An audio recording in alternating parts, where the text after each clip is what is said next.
Hello, everybody. Sorry if you're watching us live, we're a little bit behind getting on the air, but we are here.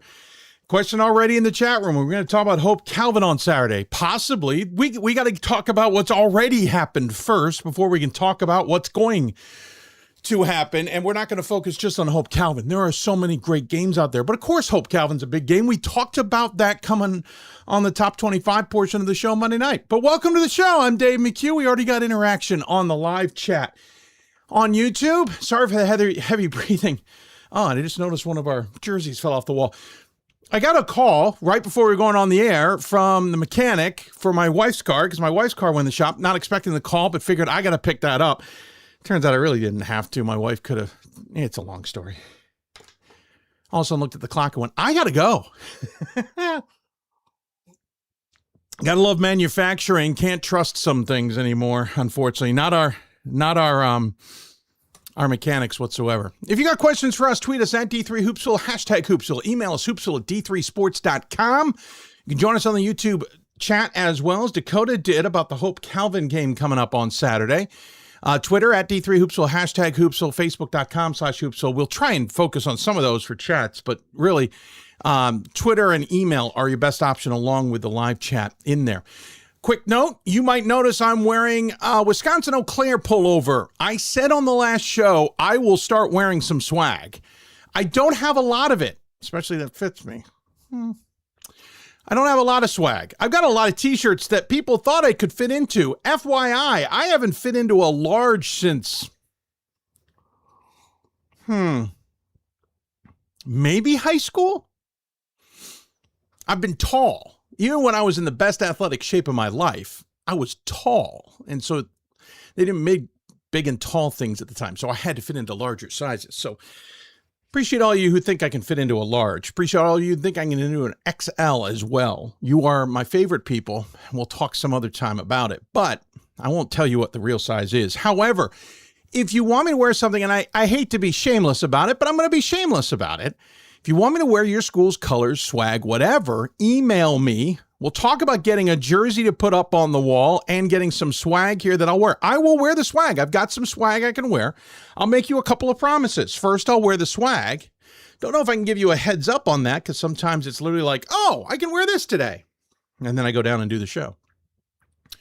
Or, and I won't wear it when maybe your rival or your conference mate is on the show, i.e., let's take Hope Calvin. If I have Hope or Calvin swag, I will not wear either if Hope or Calvin or anybody in the MIAA is on the show that day. How's that sound? That's your deal. This is one of my favorite pullovers. Admittedly, I want to thank athletics director at Eau Claire who sent it to me. I think it was maybe one of the basketball coaches. I've kind of forgotten now. I will wear it on several occasions because it's just damn comfortable. I thought I was always a UA guy, but clearly this is so comfortable. Another company is the one who supplied it. They're not paying for advertising, but if they'd like to, I'd be happy to wear their items all the time. But nonetheless, I will wear the swag. I will not wear a jersey, but I will wear swag if you want to send it. Not a hat. Like, we're talking pullover, shirt, something like that. I hate to be shameless, but the inspiration comes from Ryan Scott, who wore Trinity, Texas stuff like 2 top 25 shows in a row now. Can he wear a third one because he's got a third different one? Maybe. And other guys have gotten swag from schools. I don't know how they've pulled it off, and I haven't. So I'm just going to be shameless about it. I guess I got to be shameless about it. You can also contribute to the show by going to buymeacoffee.com/Hoopsville. And this is important now because not only will the top 25 double take shows for the rest of the season be exclusively available live to Hoopsville members of role player or higher, but also the archive is initially available. They get early access to that if they miss the live show. More importantly, I have talked to the national committee chairs. We had a 30-plus minute conversation to lay the groundwork on the season. That will be released hopefully later today, this being Thursday, to Hoopsville members. They get early access to it. If you're not a Hoopsville member, you're going to have to wait. I'm sorry. Got to do it. Hoopsville members will get access to our conversation with Cam Fuller and Kristen Hughes. In our exclusive conversation with those two, they'll get early access to it, and at some point, we will release it to the public. I'm not going to say when, because I'm not going to sit here and go tell you to wait until February 2nd or some random date. And you're like, oh, just wait till then to listen to them. No, that's not how this works. It works for the Snyder brothers. It works for others. This early access stuff ain't bad. So go to buymeacoffee.com/Hoopsville. There's a donation section that I can't get rid of. I like the donation section, but I can't move it and I can't get rid of it. Below the donation section, you will find the membership section. Go to the membership section and sign up. The difference between the two, if you're buying a number of coffees for me, that's a donation. And I thank you for that. I will enjoy whatever coffee you send my way. However, you sign up for a membership, we're talking about a financial number. So that's the difference between the two, and you'll know if you're in the right section. Quickly, the show. We're a little light today because we had a guest we were hoping to have, but they can't make it today, and I had zero time to find the ability to find a replacement. Not on them, zero time on my schedule. Monday's show was huge, but I've been busy every single day, and this weekend, despite the winter storm, which we'll talk about, is very busy for me. And so I just said, listen, I can only do so much. Literally after the show, I'm taking some pieces apart to do something this weekend with some live streaming unrelated to Division III or athletics altogether. And then putting it all back together. So I just didn't have time. So we have 3 guests today. Hood men's basketball coach Chad Dickman will be on the show. Looking forward to talking about his squad, who's got 2 losses on the season and perfect in the MAC Commonwealth so far. We'll also talk to New Paltz women's basketball coach Jamie Seward about his squad and their battle with Cortland and others in the SUNY and how good they are, bouncing back from only a 17-point season or 17-win season last year. And then Ripon women's basketball. We've been talking about them a little bit on this show. We've talked about a little bit of them on the top 25, playing really good hoops. We will talk to them about the Midwest Conference and themselves. How good are the Red Hawks? We'll find out here on the show. Plus, I have got a long list of news to get to, and we're already running out of time because our first guest is coming up in a couple of minutes because we started the show late. But last night's results alone, Mary Schleisner is the new all-time leader in Division III rebounding. She broke the record last night. You might remember her from Washington and Lee. We talked to her recently. Ryan Scott has a great article out about her and the secrets, as it were, to that. She's now got more than 2,000 rebounds and more than 2,000 points. She had 21 rebounds to break the record last night in W&L's win. Smith is no longer undefeated. Tufts women's basketball knocked them off on Tuesday. Mount Union is no longer undefeated in men's basketball. Heidelberg knocked them off on Wednesday. Claremont Mudge Scripps is no longer undefeated. Redlands needed 5 extra minutes of overtime to be able to knock off CMS in conference play. Let's see here. There was somebody else I thought. Did I have? Oh, I don't remember. Some other quick notes. Denison used a 32-point third quarter to take a 3-point deficit to blow off the doors on Wittenberg. That's number 8 Denison women's basketball to stay undefeated. Number 25 Trine was down 20-1 to Calvin in women's basketball. Came back to win that game. In the men's side of Trine versus Calvin, Trine knocked off Calvin by 20. Wilkes, Scranton enters the top 25. Looks like they're playing tremendous basketball. Have 1 loss in the season. They go play their former MAC Freedom foe, and Wilkes knocks them off by 30. 30. Absolute insane results last night and this week, which is why this is always fun, right? Gives us stuff to talk about. Staying undefeated is going to be difficult. So there you go. There's our quick start to the show. I've got my coffee. Tucker's in the room, though he's not laying where I thought he would. He may work his way back there eventually. We're a little bit late because of car trouble, and so the mechanic talking to me, lovely. And I'm wearing swag. Did you get it all? You can contact us by emailing us, hoopsville at d3sports.com. Join us on Twitter at D3Hoopsville, hashtag Hoopsville. We are live in the middle of the day. You are either in your office or you're in your car or you're somewhere watching this show live. Send us questions. Send us thoughts. Because we have 3 guests, we'll have time, especially at the end of the show, to dive into things. I thought about bringing you some committee chair note, just a little bit of a aperitif, as it were, of that interview. Fortunately, I had a little bit of trouble with the video because I goofed. It's a long story. So I got to work on the video a little bit. But we'll have a little bit maybe of a taster on Monday. But if you want to go watch it, we're going to release it later today in its entirety. And if you are a Hoopsville member, you can watch it in its entirety. We'll also talk later in the show. Athletic wrote an in-depth article about NYU women's basketball, who's at 76 wins. We'll talk about that article as well. And I think I got it all covered. Double checking some other things. Yeah, we're in good shape. We will take a break. When we come back, we'll get things rolling with Hood men's basketball. Chad Dickman rejoins us on the show. We had him, I think, about a year and a half, almost 2 years ago.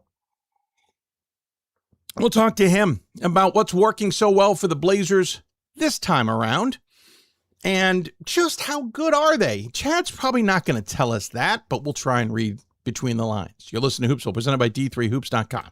From the WBCA studios, whole bunch of good stuff coming up. Stick with us. We've got more schools than Division I, more fans than Division II, and more upsets than March Madness. There's nearly 850 programs with over 11,000 games leading to 2 national championships. And we've been covering it all for over 2 decades. From Eastern to Occidental, from Puget Sound to Piedmont, from Southwestern to the University of New England, and from Hope to Calvin.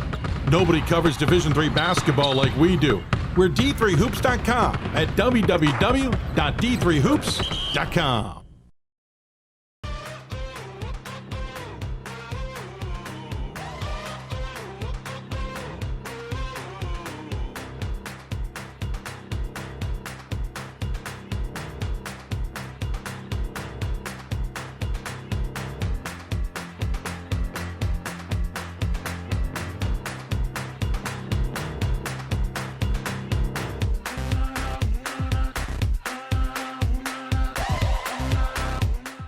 The National Association of Basketball Coaches is the nation's premier professional development and advocacy organization for basketball coaches at every level. The NABC strives to serve as the voice for coaches on national issues while advancing the core value of leadership, service, advocacy, education, and inclusion. To learn more about the NABC and to become a member, visit NABC.com and follow the NABC on social media at NABC1927. That's NABC.com or NABC1927 on social media.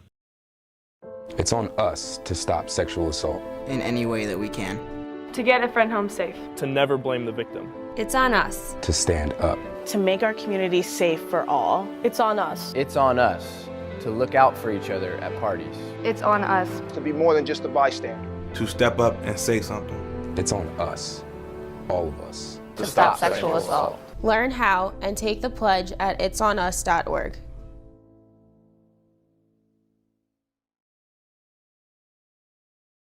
If I lose, I'll respond with respect. If I win, I'll back it up with humility. If I fail, I'll rise up with honor. It's tough for us to put it all on the line. Don't undo my hard work with poor sportsmanship. Respect. It's the name of the game. Coach of the Year, Administrator of the Year, All-America Team, Wade Trophy. The WBCA doesn't just honor coaches, but players, administrators, and much more. The WBCA strives to honor those who have contributed to the advancement of women's basketball. Celebrate the present, honor the past, look to the future.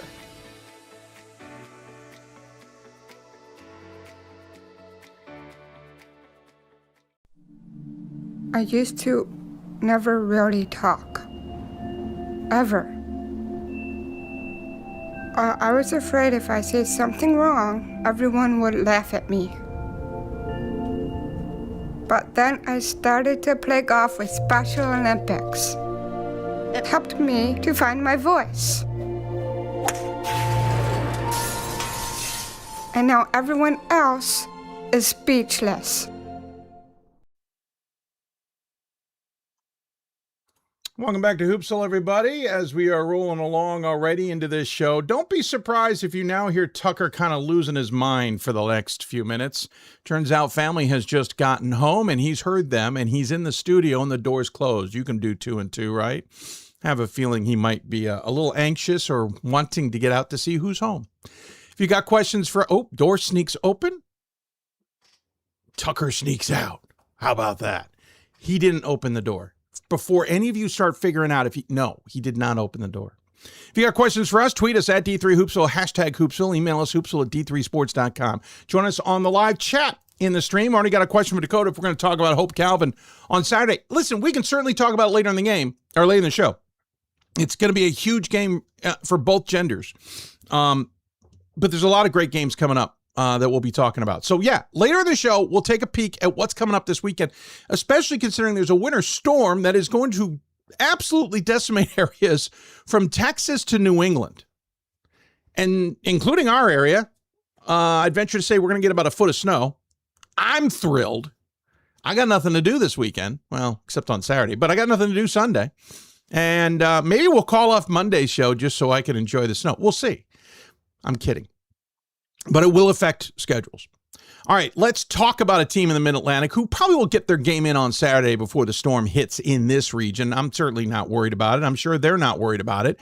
But they are dominating the MAC Commonwealth, which might have the rest of the Commonwealth a little bit worried. It turns out that Hood basketball is pretty darn good. A lot of us have suspected that. But to be honest with you, they feel a little bit still of an unknown. Like, just how good are they? Chad, it says Dixon on my graphic. We will change that. Chad Dickman joins us. I missed it by that much, Chad. Joins us on the show to talk about his Blazers. Chad, good to see you. How are you, sir? Good, Dave. How you been? I've been all right. I can't believe we're here almost into, well, I guess we could officially say late January. The season has flown by, and your team, admittedly, is still clicking right along. You got to be thrilled with that. Yeah, definitely happy with where we're at right now. We've had previous seasons where we've been, really good at this point. Now it's just a matter of trying to continue and grind and keep getting better every day. Last year we kind of hit a little bit of a plateau in February, early February. Had some injuries that were off and on throughout the season that just kind of never really meshed the way we probably should have. And we were really good early in the year, but we just, by the time we all got healthy, mid-February, we just weren't clicking like we were, and ran into York at their place in the semifinals of the MAC playoffs, and they handled us up there. They were playing really well in February last year. Yeah, and end of December through or really much of December through January, you guys were clicking right along, and then unfortunately lost 5 of your final 7, including back-to-back to York. I'm sure you're happy that Matt Hunter has moved on, but York still seems to be a pretty dominant team. But, not to dwell on it, Chad, you guys also had a rough finish to 24 where you guys were seemingly a top squad, and then you lose 4 of 7 in that scenario. Is it about trying to pace the team, try and pace your expectations, or is it more about the Commonwealth, as we all know, will kind of chew you up and spit you out? I think a little bit of both. I mean, the conference is always going to be good. Very rarely you're going to have a team that you can walk over and just kind of show up and win. But I think we just kind of got a little complacent.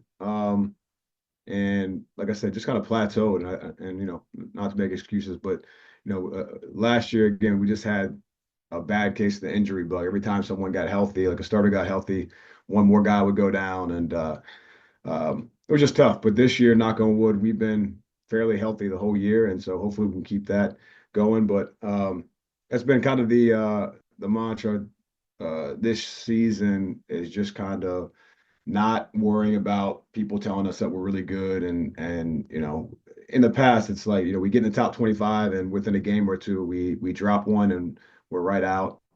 So that's something that the guys are, fully aware of. And they're really, locked into, just continue to get better every single day. Not worry about any of the rankings or any of that stuff. Just really trying to focus on the long-term goal. And I think we're really in a better spot as far as that goes. I think we still have that edge that maybe we might have lost a little bit at times last year. But they're playing well. It's a good group, and yeah, like you said, I'm very happy with where we're at right now. If you'd have told me, at the beginning of the season we'd be 14-2 right now, I'd be very happy with that. Well, to your point, enter the poll in week 6. Well, just talking about of late, and this week move up and not take that loss unexpectedly. And in terms of the conference, you've gotten through Albright, York, Stevenson, Widener, Alvernia in the opening 5 here, with Eastern Messiah ahead before you'll flip the script and start playing everybody a second time. Had a bit of a battle with Alvernia, but it's interesting. In back-to-back games, you scored more than 100 points. You scored more than 100 points a lot this year. To be honest, that's a little maybe different than I'm used to. I know you're a good offensive team in most cases, and I know you're a good defensive-minded team, but last year you had a couple of 100-point games. The year before, no. Is something different with the way you're running the offense or the way the team's executing this year? Not really different as far as X's and O's wise, but I think we're a little more versatile this year, and we just got it's a lot harder to lock in on certain guys, like some teams could do last year. We have 5 guys out there pretty much at all times that can shoot, pass, and handle it. And so I think we're moving the ball a little bit better this year, most games. But yeah, I mean, I think it's we're playing fast. We're taking good shots. We're shooting over 50% from the field. So yeah, I think it's just a matter of just having a bunch of different weapons that teams have to account for at all times, and just making them guard the entire floor every possession. So yeah, I mean, we got good players, we got skilled guys, good decision makers. I still think we can move the ball better pretty much every game, but there's times where the ball is just kind of popping around and we get just wide open looks, and we're just trying to make sure we get more of those situations, moving forward. So yeah, I mean, we're in a good spot, and like I said, we're definitely hard to guard. So I'm always confident that we're gonna put up enough points. It's just a matter of on the defensive end, can we hold the other team in check? Statistically, you mentioned a couple of things, but what jumps out of the table is you're scoring 95.5 points on average and outscoring your opponents by 16. You're shooting 50% from the floor. You're shooting 38% from beyond the arc. You're shooting 77% from the free throw line and averaging 17 free throws per game. So that's, 12, 14 points right off the bat from the line. You're out-rebounding your opponents by 10. You're committing less turnovers than your opponents. You're getting 7 steals a game. You're assisting on 17.5. Like, these are big numbers. Like, these aren't small, and maybe some can be attributed to inflation a little bit, depending on who's doing stats, but some of those you can't. That's a statistically solid team, and then when we watch you guys on video, that certainly shows. So I guess the tough question for you, Chad, is what are you guys not doing well? I think, recently we've been turning the ball over a lot more. We were great the first 10, 12 games. We've had a couple games where we've had over 15 turnovers. Most of those live ball turnovers. So again, that's, that any possession, that's one of the worst things that can happen is a live ball turnover. So we're trying to limit that a little bit. But, offensively, not a whole lot to nitpick on. Our guys share the ball. They know what we want to do. They know who we are. So I think the biggest thing is just continuing to get better defensively every single day. I don't know where we rank in steals, but I feel like we just don't get many steals at all. And that's not really what we pride ourselves on. Like, we're big. We're just trying to make teams take tough shots and only give them one shot. So we've had games with less than 5 steals this year, I think. And in the past, we're always, I think, up there around 10 steals a game. So I don't know, I don't want us to be too aggressive. I want us to, be intense and disciplined on the defensive end. But I think we could generate some more live ball turnover, just being a little bit more active, whether we're in zone or man or whatever it is. I think there are, if we can generate, 3 or 4 more live ball steals a game, that for us, that's probably, 6 to 8, maybe 10 extra points, Now, you caused me to dive into the rabbit hole. You're 25th in the nation in assists per game, 3rd in the nation in field goal percentage, 16th in the nation in free throw percentage, 5th in the nation in rebounding margin, and 13th in total rebounds per game, 12th in scoring margin, 5th in scoring offense, 12th in three-point percentage, 8th in three-pointers per game. And you asked about steals. I got to go find where the heck steals is hiding on me because I never find it when I need it. There you are. Yeah, I mean, it's 270, right? Like compared to all the rest. But you're still getting it done. And when I dive in, you got a guy. I mean, when your leading guy, Javon Yarbrough, is averaging 23.5 points per game, averaging 55% from the floor, 45% from beyond the arc, 86% from the free throw line, pulls down 6+ boards, averaging 5 assists per game, and pulls down about 2.5 steals per game. Just him alone is scary. Yeah, I mean, Javon has really stepped up this year. I mean, we graduated Garrison Linton, who was our 6'5" point guard, 3-year starter, player of the year in the comp. I mean, he's playing professionally now. I mean, losing him was, one of my biggest worries going into this year. But Javon's kind of stepped up and really done an outstanding job, just kind of not only with his on-court production, but taking that next step in leadership and just being more vocal with the team. And you look at that stat line for a top 25 team. I mean, not only is he, making a case for conference player of the year, but I mean that. I don't know how you could argue that that's not an All-American right there. The season ends today, So yeah, I mean, he's been a huge part of our success, and teams are starting to key on him a lot more, and he's starting to figure out ways to get other guys open shots when he's attracting all that attention. So yeah, he's been great.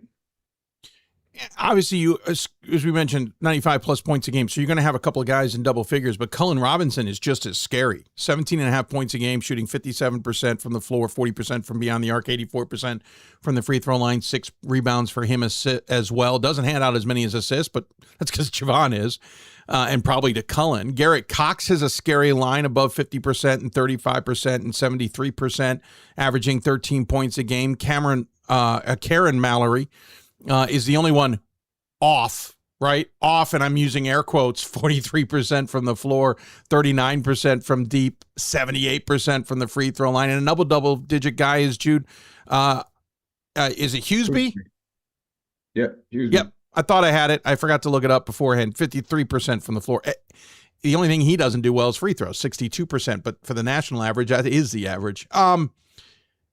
And you start the same 5 guys, so you always set the same standard and tempo coming out of a game.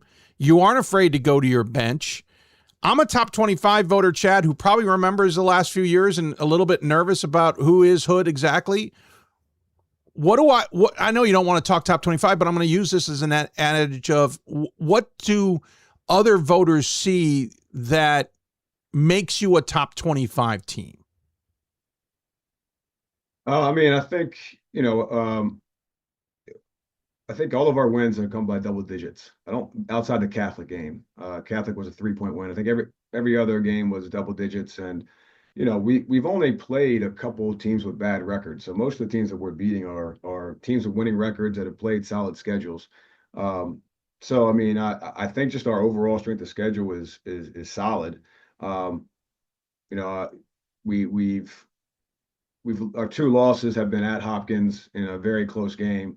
And I thought they played extremely well. And at Christopher Newport, which was kind of the only game that I thought we got handled, going down there, Christmas break. And at first I thought we were just bad. I mean, we were down 15-20 early, and it was never really, I don't think we ever cut the single digits.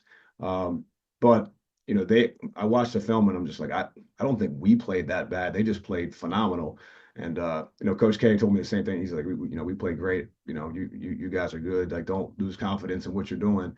But, if Newport plays good at the Freeman Center, like, not many teams, if anyone's going to beat them. So they handled us, but that'd be a game like, I'd love to get them again, maybe in the NCAA tournament, hopefully. And again, I think we'd have a much better showing. But yeah, overall, I mean, I think we're doing everything we need to do. And I think if we can just improve on the defensive end a little bit, we're going to be fine. But I do think that we defend better than most people probably give us credit for. I mean, we're number one in field goal percentage offense, and we're the number one in field goal percentage defense in the conference. So, the points per game might jump out if you're looking at, our scores. But I'm not really worried about how many points our team scores just because we play so fast and there's a ton of possessions. I'm more worried about, are we giving up any offensive rebounds and what are we holding teams to from a shooting percentage standpoint? So, we definitely have to improve on that end if we want to get to where we want to go. But yeah, I mean, I think, with our body of work, I think it's a no-brainer that we would be one of the top 25 in the country. Can you afford to even consider and even have the conversation that guys, we don't want to finish like we have the last couple of years, right? I realize that's probably a conversational point because you need to drive that home. But can you afford to have the conversation of, hey, if we do finish strong, first weekend of March could be right here. And we could be in a position to do something historic and better than my dad. Sorry, did that come out? But do something special, have an event here and be in a solid position. And I'm saying that without looking at MPI numbers. I'm just looking at the reality that if you keep winning, you're going to be in that conversation. Can you afford to have that conversation with your team? Yeah, we've actually mentioned that because I think, and I mentioned it this week a couple of times where, if you can call it a downside, but one of the downsides to being ranked so high is that, you can't afford to have a misstep because you're talking about be in the mix for an at-large bid. So, if you show up and aren't ready to play in our conference and the team knocks you off, if we lose a couple, then all of a sudden, now we're going to be fighting for our life in the conference tournament. So, I think, that's kind of what we're using to make sure our guys understand how important each game is and each practice is. Because, yeah, I mean, we're obviously just focused on the next game every time, but I think it's very important that our guys understand that our margin for error is very small if we want to, potentially host an NCAA tournament round. So, it's I don't want to, put unneeded pressure on them, but it's more of a focus and effort standpoint that we want to really drive home that every single practice, every single game, like we need to be, ready to compete at a championship level. And everything else will take care of itself. Chips will fall where they may, but as long as we do what we need to do, we should be in good shape come March, hopefully. This conference maybe isn't as noteworthy as it has in its history. You and York right now are the class of the conference, both at 14-2, with your win over York being the one loss between the two of you. You do have York coming to your place in the flip side, which is certainly a benefit. Everybody else 500 or worse. But it's the MAC Commonwealth. If there isn't an upset in this conference, it's a slow night. How do you focus on each and every game while looking at the bigger picture at the same time? Yeah, I mean, we never talk about who we have like after the next, after the upcoming game. So like we play Eastern on Saturday, and that's all we'll be talking about the next couple of days. And just kind of pigeonholing the focus to really folks really be intent on what they're going to do, what we need to do, and like I said, just not looking too far into the future. Just every minute of practice, being locked in and getting better. And again, like maybe that's what it was last year, maybe not, but it's we don't want to be going into the conference tournament ideally saying, all right, well, if we have an off shooting night and we don't play well, our season's over. I think it's very reassuring to know that, you're still going to do everything you can to win that conference championship. But, I mean, you know how it works. Like with basketball, if another team comes in and it's just lights out one day, like, you could lose to a team that you were better than at any point in the playoffs, unfortunately. So, yeah, I mean, hopefully, like our guys have, that's really, kind of made it through our guys' heads, and I think it has. So we'll see. I thought last night against Alvernia was kind of a strange game. It was our kids are back from break, and I thought we had a great practice on Tuesday. I thought we'd come out, high energy, locked in, and we came out pretty flat. I thought it was one of our lower energy games. So that's something that we addressed after the game, and I don't think either team last night played anywhere near their potential. But that's something that we cannot afford to have happen. Luckily, it was at home, and we fixed it in the second half and really turned it on. But that's not always going to be the case.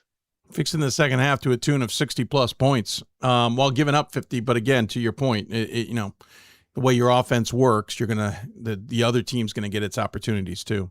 Hey, Chad, I got to let you go, but great insight. Really appreciate it. You got a scary good team, and I'll quickly say, without diving into it, every single one of those guys we mentioned, Mallory, Yarbrough, Hughesby, Robinson, juniors. They're all juniors. They all come back next year. Chad, as you know, we got a tradition on this show. We leave the final word to the guest. Any final thoughts you want to share with those tuned in? No, just appreciate you having me. Obviously, everything you do with your platform to promote Division III basketball, I think is outstanding, especially with all the mess that Division I is right now. I think it's we're in a good spot at the Division III level where you got kids that really care about their program, winning, the culture, and I think you guys do a great job in. Like I said, promoting that and giving these guys the recognition and promotion and marketing that they deserve, because it is like we got a great group. They're great kids. They're good students. They're really good players, and we have a chance to, I think, do something special. But we'll see. It's we're still a lot of games to play. So hopefully we can turn it on and get to that next level and really be playing our best basketball here in a month.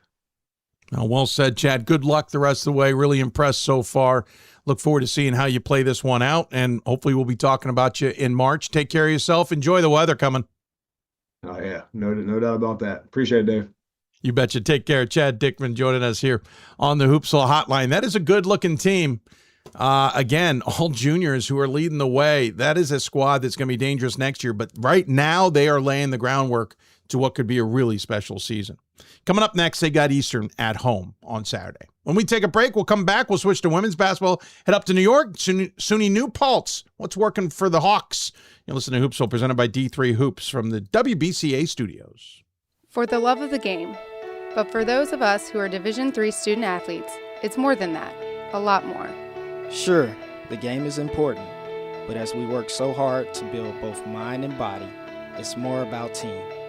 That is why NCAA Division III teamed up with Special Olympics. And in giving the gift of sport to those for whom it seemed an impossible dream, we are working to make this a better world. Help us keep that dream alive. You can make a difference. We are the coaches of women's basketball. We are leaders and teachers, dreamers and winners. We are professionals who conduct ourselves ethically and with integrity. We place the education, safety, and well-being of the athletes we coach above all else and teach them the fundamental values they need to succeed in life. We are coaches united for the good of our game and those who play it. We are the WBCA. We've got more schools than Division I, more fans than Division II, and more upsets than March Madness. There's nearly 850 programs with over 11,000 games leading to 2 national championships. And we've been covering it all for over 2 decades. From Eastern to Occidental, from Puget Sound to Piedmont, from Southwestern to the University of New England, and from Hope to Calvin. Nobody covers Division III basketball like we do. We're D3Hoops.com at www.d3hoops.com. The National Association of Basketball Coaches is the nation's premier professional development and advocacy organization for basketball coaches at every level. The NABC strives to serve as the voice for coaches on national issues while advancing the core value of leadership, service, advocacy, education, and inclusion. To learn more about the NABC and to become a member, visit nabc.com and follow the NABC on social media at NABC 1927. That's nabc.com or NABC 1927 on social media.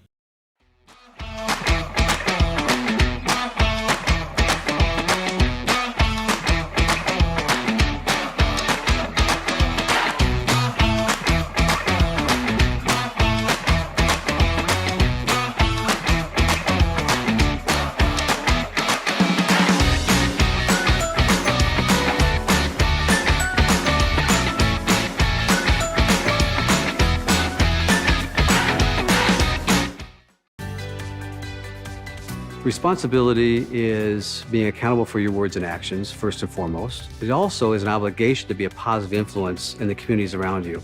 Being in a D3 program, you're going to have lots of different opportunities. You're not just an athlete, you're also involved in student life. Your academics are extremely important. We give a lot of our student athletes responsibilities right from the start by giving them leadership opportunities, by having them engage in the community, be a positive influence. That's being a responsible person. There are over 480,000 college athletes. Only 2% would go pro. That means over 470,000 will not get a shoe contract. No autographs. No private jets. No fan clubs. No Hall of Fame inductions. Instead, they will walk away with something much more valuable.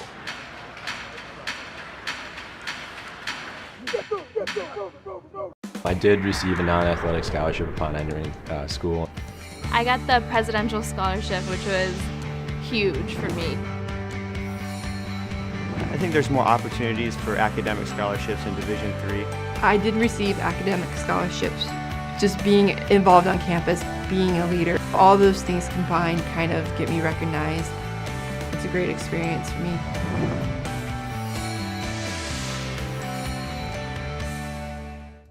Welcome back to Hoopsville. Just saw one of our meteorologists in the area's first call for the storm, and I'm already ticked off. This is what happens. These storms look great on paper. I'm a huge snow lover. I'm from Chicago and New England, after all. We haven't had a decent storm in this area in at least 10 years, when we dumped almost 40 inches on my house, at least. This is where the National Weather Service location at the airport sucks. Anyway, looks like it might be a little bit of a miss. Then it moves north. Looks like we might be in the bullseye. Now his first forecast is 6 to 12, then turning to ice. Forget the ice. Give me all the snow. Give me 2 feet. Anyway, I digress. We'll at least be doing a show on Monday. We don't tend to lose power around here, believe it or not. So we'll look forward to that. If we do lose power, we'll find a way to maybe move it to Tuesday. If you got questions for us, tweet us at D3Hoopsville, hashtag Hoopsville, email us hoopsville@d3sports.com. Join us in the live stream. We'll try and answer your questions there as well. Don't be afraid to jump in. We know some of you are listening and watching, and I don't know why more of you aren't. So many of you told us you'd enjoy the noon show. Well, then log on. You know we're on Monday and Thursday. Switching to women's basketball, the SUNY race is certainly one that is interesting to watch, in my opinion. You got Cortland up there, perfect 8-0, 13-2 in conference. SUNY New Paltz is 7-1, 13-2 in overall. Their lone loss being to the aforementioned Cortland in overtime. And SUNY Canton has made things a little bit interesting this year. They're 12-3, 5-3 in conference play. And then there's Fredonia and Plattsburgh with records above 500 as well overall. So we decided, who do you talk to? Well, we already talked to Cortland. We talked to them earlier this season, so that they're off the list. And Canton intrigues me, but the team I really like talking to is SUNY New Paltz, because Jamie Seward's squad, in the last handful of years, and really it goes back beyond that, goes back to 18-19 even, has had a team that we expect to sometimes win 20 games. And as a result, I think sometimes we get a little bit kind of complacent about it. So we're just like, yeah, they got a good team. So what? Well, so what? I want to know more. So Jamie Seward joins us on the Hoopsville Hotline to talk about his Hawks and their start to the season. Jamie, good to see you. Dave, thanks for having me. Always good to be on. I mean, somebody thinks we're playing pretty well, at least. Well, right. Or I've just gotten complacent and I've tried to find some other stories, and that was stupid. Hey, 13-2. Your 2 losses are to, as we mentioned, Cortland in overtime by 3 at their place. And while you probably don't want to talk about the other, you got shellacked like everybody else has gotten shellacked by NYU, 99-37. Sure did. Really, that's the oddball, right? But you're also playing NYU in the 4th game of the season. I don't think at that point in the season anyone's ready for that buzzsaw. Well, we weren't, obviously. Right. Let me just get that out of the way. What was it about the NYU game that was so different than any other game you played this season? Was it all them? Was it partially you? Was it all you? I mean, I think a lot of it was them. They're clearly pretty good. They won a few games in a row here now, and have won quite a few of them by a lot of points. But other than Brianna Fitzgerald, we have a really young team. We were starting a couple freshmen, and it was their 3rd, 4th game, like you said, and we thought we handled the first quarter pretty well, which nobody had up to that point. And I don't know, maybe 30 seconds in the second quarter is where it got bad. So it wasn't much longer than that. But I mean, it was scheduled for the point of getting experience and knowing that, if we progress the way that we hoped, that somewhere down the road we're gonna have to play somebody like that, and at least having had that experience prior to, will hopefully help us. I mean, 12 of 51 from the floor, 4 from 19 from deep. It was 20-11 after 1. Yeah, not bad, right? But they put up 36 in that second, and obviously that's where it got away. But again, you rebounded well, because that can stick with a team, especially freshmen, right? Like, oh my Lord, we got our rear ends handed to us. And then you went out and beat Mount St. Vincent by 40. And granted, Mount St. Vincent 2-13 this season, but you still didn't let it linger, because SUNY Oneonta was sitting around the corner in conference action. And so you're getting right into that, and you beat them 60-41. So what was the recovery like from that game, and how have you used it moving forward? Yeah, we talked about, I'm a horse racing fan. We talked about the idea of when you step up in class and maybe, maybe it was a step too far too soon. When you get back down to the class that you belong in, you respond to that positively if you're a good horse. And, I thought we did respond to that positively. We, when we got back around our own class, I thought we improved. We were improved prior to where we were, and we were able to see things that where it went bad and say, like, all right, that we might get away with that against somebody else. We're not going to get away with that at that level. And, we're able to at least utilize those things to hone in on some things early, where at that point in the season, the improvements are easy. They're bigger things, so we were able to really look at some bigger issues and I think that of what we want to be as a basketball team, of true, like, how we're going to play and our identity. And we didn't do some of those things. We got far away from some of those things. And again, a lot of credit to them for taking us far away from those things. But, if we're going to be good, no matter how it's going, we have to, play these certain ways. And that, we responded well to that. And I thought, we have since, become a little bit more detail oriented on little things. And, I mentioned Brianna Fitzgerald before, but I feel like, I'm coaching this team with her because, she's in her 6th season here now. And, having missed last season and kind of was a quasi coach last year and is seeing the game in a different way and with a very young team. And it's, she was so instrumental in that of telling them, like, all right, this is college basketball. Like, this is the level that we talk about needing to play at, but now you saw it. That is an invaluable option on the bench and taking advantage of an opportunity for both of you, right? Like, it's not only the team taking advantage of this cache of resources in terms of experience and knowledge base and understanding, having been there, but it's her getting that experience as well. Tell me a little bit more about what that year was like and how it is funneled into this year. I mean, it was miserable in a lot of ways, obviously, without having her on the court. This is true. We talked in Vegas, we were talking about it, but you saw her in Vegas, the energy that she brought, just being on the bench, and she immediately turned from, okay, I can't play, like, how can I help this team? And we have a really young team, and how can I help some of these young players? And she, really embraced it. Okay, I'm a coach now. And I think when you come back, having had, it's one thing when you can't play because you're in foul trouble, you still see it through the same eyes, but when you're not coming back long term, you start looking at things differently. And I think, she was always a tremendous player. Obviously, she was always, but I always thought a couple of things got overlooked because she was so athletic, because she was so relentless, because she was so skilled and talented, that she was so smart and so coachable. So now to have a season where she backed off and saw the game differently, it turned her into a different player. And she's a better player than she's ever been. And obviously she's, a two-time All-American, was a preseason first-team All-American going into last season before she got hurt. And she's, significantly better than she ever was. And that's allowed us to take what otherwise is a pretty inexperienced team and channel some of that experience that she's had into those players and help them to grow up a little faster than they probably otherwise would have been ready to. Interesting enough, points are about the same, rebounds are about the same, shooting's a little bit better in terms of from the floor. Some of the other numbers maybe don't stand out, but you've had other players who had last year's experience who can pick up some of that slack, right? Like she doesn't have to do it all. And that's a big key. And so now you've got two players in double figures. Brianna's 18.5 points a game. Carly Wittenbauer, 13.5 points a game. I'm going to throw Hannah Vanderzee in there because she's at 9.7. So I round up to 10. And the only knock would be Wittenbauer shooting 39.5%. Like there's a lot of players who would kill to shoot that percentage. What is it about that trio that feeds off of each other? And then how does everybody else, like Sierra Carter at 7.7 points a game and the rest of the team then kind of latch on?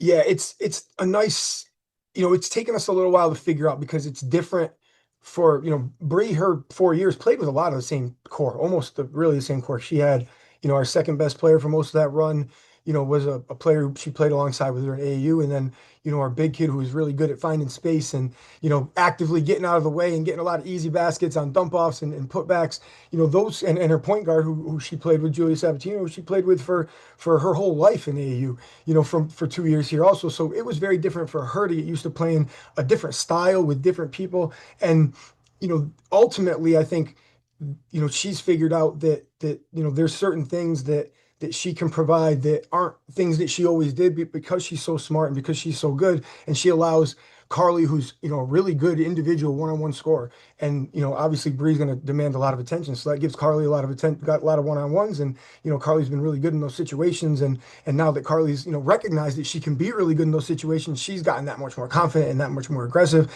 And then Hannah's really, kind of the playmaker, but she, has learned to pick her spots like, oh, you guys are forgetting about me now, getting a lot of teams, third or fourth best defender. And we have overall a really big lineup. So a lot of times Hannah's getting kids that are, 5'4", 5'5", and she's able to take them down inside and get some easy baskets either, with her back to the basket or on putbacks.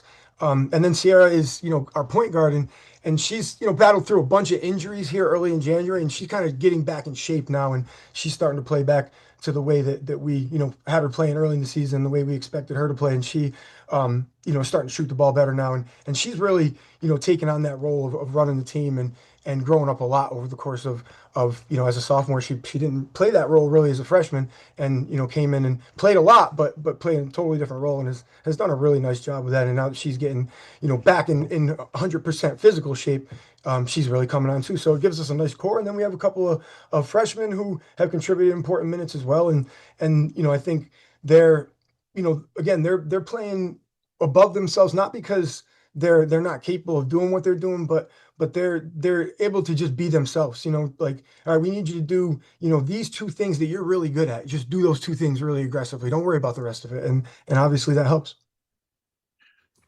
It's tough to read between the lines when you look at the schedule. Obviously the NYU game stands out, and we have the Cortland game. There is a win over Montclair, who's 11-6 this year. There is a win over F&M, who's 10-7 this year.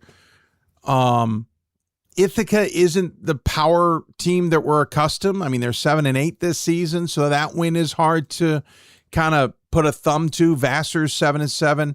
So what is it about this team that we can't pick up on because the schedule isn't giving us some of the benchmarks or, well, to use your racing analogy, the poles along the way to give us a sense of distance and how the race is going? What is it we're not being able to see? You know what? I think those are all really fair points. I think I have those same questions, and I think those things will remain to be seen, and hopefully we'll play well enough to get a chance to show what kind of team we have as we move forward, and we really talked about from the beginning of this, even prior to the season, that for this team to be good, we really have to have identify as having an elite level defensive team, and to have each player really buy into that as their personality, as their main trait as a basketball player, which isn't how most players identify. So it's taken some time, but I think we've started to lose less possessions, where give away less possessions, and I think our offense has come along where it's not hurting our defense as much, and I think that's what we potentially could be really good at is being a team that defends well, and that travels and that plays well in the postseason. So hopefully we keep playing well and we keep winning games and give ourselves a chance to play in the postseason, and see how good this team can be. But when you have a really good player, even if it's only one, but she's one of the best players in the country. And then I think that Carly Hannah is playing as well as anybody right now in our conference. And so you have a little play to people to play off of, and then we, like I said, we think a lot of Sierra, and we think our other players are really good defenders. So it gives us something that we feel like has potential legs as we get down the stretch. But I think everything you said at the beginning is totally true. We don't know. We haven't played the greatest schedule, and we'll see as we get down the stretch, and this where of the season of travel and everything that goes along with January, as we were talking before we got on about the dog days of January. We'll see how tough this team is ultimately, because I think that ultimately determines a lot of who continues to get better as you get to that February part of the season, when quite frankly, it's hard to get better at that point, when it's really little things and you still have to be excited about coming to practice every day. And so far we're still there, but we have a long ways to go. Tell me a little bit about the schedule, because you only played the conference, I should say. You only played one game pre-Christmas, or pre-New Year, I should say, in conference against Oneonta, and you played 2 against Canton in a week from the 13th and the 20th. So technically you've repeated one opponent, but you'll wrap up with Potsdam and Plattsburgh before you'll officially flip the conference schedule. So to me, this is just wild. What have you learned about the conference? Let's at least start there. Obviously, the loss to Cortland was in overtime at their place, but what have you learned about the conference? What are you expecting on the second half of it? Yeah, I mean, like you said, we're still haven't seen Potsdam and Plattsburgh. We're still seeing them first this weekend, and I know it's like super cliche, but I'll tell you like specifically, like an example. We were doing a shoot around at Potsdam for our game at Canton, which is up in that same area, on Tuesday. And, we were talking about what you got coming up next, and Potsdam, coach says to me, assistant coach Mike says to me, oh, we're going up to you guys. We have you next. Like, oh yeah, that's right. We have you next. That's how we really are on a game by game. Like, what do we have to do to get a little bit better today so that we can, try to win tomorrow. And I know it sounds cliche, but like in a literal way, that's kind of where we are. You should have turned to him and said, oh, no, we're going to Fredonia, and just have about a 10-minute there of, wait, hold on, who's playing who?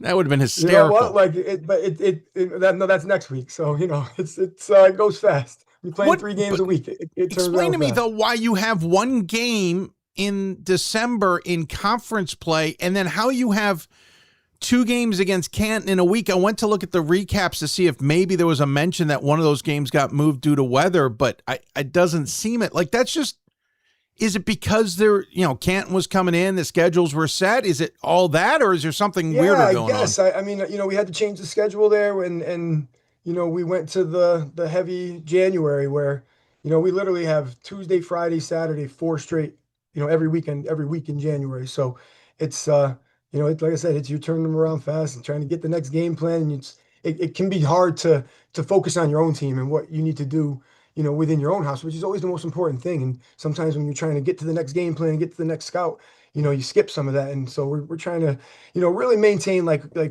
our focus on who we are and what we need to do in our identity, while still trying to move on to that next one. And again, like, it's hard to focus on 2 down the road when you're doing that. So it really is like a day-to-day kind of experience right now for this month. And it looks like your long trips are scheduled during a time when they're not having classes, so you can play them on a Tuesday, i.e. Oswego, i.e. Canton, though it's odd that you play Canton twice in a week. But Is that how I'm reading this? Is that Yeah, your kind of weird trips are on a time when they're not in class? We go next week, which, pending weather, there's some, as we were saying, there's some potential moving forward that might, not work out the way we want it to, depending on how it plays out over the weekend. But, that would be during classes. We started classes today, actually, yesterday. Sorry, yesterday's Wednesday. So yeah, it worked out this year that we were playing a bunch of those before we traveled. Last year was trickier. We had a bunch of them right after we started. So, and our Tuesday, Friday classes are linked up. So we had kids missing like a bunch of their first, classes that were Tuesday, Fridays. And we went to the Vegas to the D3 Hoops, which again, just a little side play, was amazingly well done. But, that was just a lot of travel. And I think that affected us. We really wore down as the season went along. And, we've tried to be aware of that this year and go a little lighter through January. So, we'll see, because we haven't got to that point yet again. But so far we're playing a little fresher. Yeah, let's talk about the weather a little bit. We'll see how it impacts you. And obviously that Tuesday game heading out to Oswego, you played them at home, so you got to travel to Oswego. For anybody who doesn't know, north and west of Syracuse. Up on the lake, which this storm may not be a traditional Laker storm, but it could affect you guys. You all are used to it. Like, you're used to delays and postponements. You play on the weekends where there's 2 games, but a storm like this, and I'll say it out loud, the idea that I'll fully jinx it, potential of another one behind it. The risk you run is you're going to have to move a chunk of games, or in this case, a long trip to Oswego, and try and find an opening somewhere else. Is that something that's falling on you and your opponent's coach? Is that administration who's going to try and figure it out so it's not necessarily on your plate? Is it how do you all try and figure out? Because you're going to need these games. They're going to be important, and you certainly don't want to get slammed with 5 games in 7 days at the end of the season. Yeah, I think a lot of the actual changes ultimately fall upon administration. I think there's even bylaws in the conference rules of how, it's supposed to do, how you're supposed to track it out in the schedule. But for us as coaches, just trying to get out in front of it, we had the bus company contact us and say, it's not looking good trying to get out of here when we want to get out of there. And, what it looked like that we were heading into potentially. So, okay, if there is an issue that the bus company is not going to be able to get us out there, then what do we do as opposed to trying to react to it Sunday night? Well, the snow's falling. So, that's, I think, for us, so that, again, as coaches, you want to try to plan out as much as you can and at least know, all right, who we playing next? What do we need to do that day at practice? So, because it really is a day-by-day, game-by-game existence when you're playing a bunch of games. Does it have any impact that you're a state school? That if the state decides something, you're literally, your hands are tied? I mean, with the bus contracts, ultimately we're bound to a lot of that, whatever. Oh, sure. Yeah. So, but no, I don't think anything specific to the state as far, okay. If there was a state of emergency, something like that, that they, the state closed down institutions, that the governor closed down institutions, that they could declare a state of emergency, obviously that would impact us. But, okay. So there are some factors that are out of your hand. It's part for, upstate New York in the winter, and we travel, we're the southernmost school, and, we don't get a ton as much of that, but, I think this one, we actually may get more in some cases, but they're still dealing with the lake effect stuff from the weekend, and I guess they're supposed to get it through a separate edit. So either way, it's just par for the course in upstate New York. I got relatives north of Utica. They got like 3-4 feet of snow. So I get a lacrosse coach trying to get, the baseball coach, softball coach trying to get those games in the spring and outdoors. That's even harder, I'd imagine. So don't even get me started with when lacrosse starts, man. Don't even get me started with when lacrosse starts. Jamie, I appreciate the time. I got to let you go. Great insight. Appreciate it. Congrats on the season so far. Obviously, as I said in the intro, we're used to you now being a team that's in this conversation all the time that maybe we don't do enough justice to get out to talk to you. So thanks for finding some time to humor us. As always, as you know, we give the guests the final word. Any final thoughts you want to share with those tuned in? No, Dave, just thanks to you guys, as always, for all the coverage and all that you all do over there. And like I said, appreciate you having me on today. Absolutely appreciate it as well. Safe travels, no matter what. Enjoy the snow. And we'll look forward to catching up with you down the road. Thank you very much, Dave. Jamie Seward joining us here on the Hoopsville Hotline about his Hawks and New Paltz. That's going to be a fun race between them and Cortland. Nothing against Canton. I don't know if Canton's going to be able to stay pace with them. But you can't overlook an Oswego. You can't overlook a Fredonia or any of those because they're chomping at the bit, too, to pull off an upset. But I think it's going to be Cortland. And the rematch for that, by the way, end of January, the 31st. That's the one to circle. We'll take another break. When we come back, we'll head out to the Midwest. We'll talk to Ripon. Redhawks playing really good basketball. How good? Well, we'll find out what the coach thinks.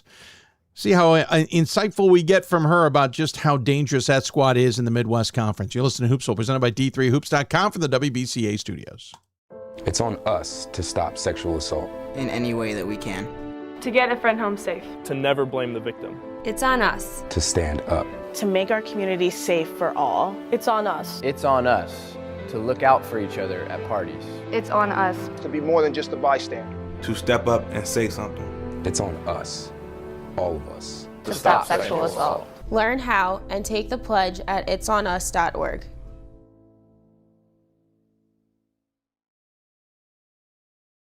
We've got more schools than Division I, more fans than Division II, and more upsets than March Madness. There's nearly 850 programs with over 11,000 games leading to 2 national championships. And we've been covering it all for over 2 decades. From Eastern to Occidental, from Puget Sound to Piedmont, from Southwestern to the University of New England, and from Hope to Calvin.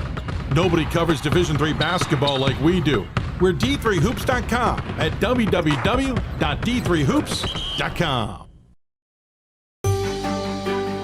Comprehensive learning is being able to adapt to experiences and apply the things that I learned. Being an athlete and juggling academics helped me grow as a person, and things that I've learned, I was able to apply it in another field, putting them into everyday life.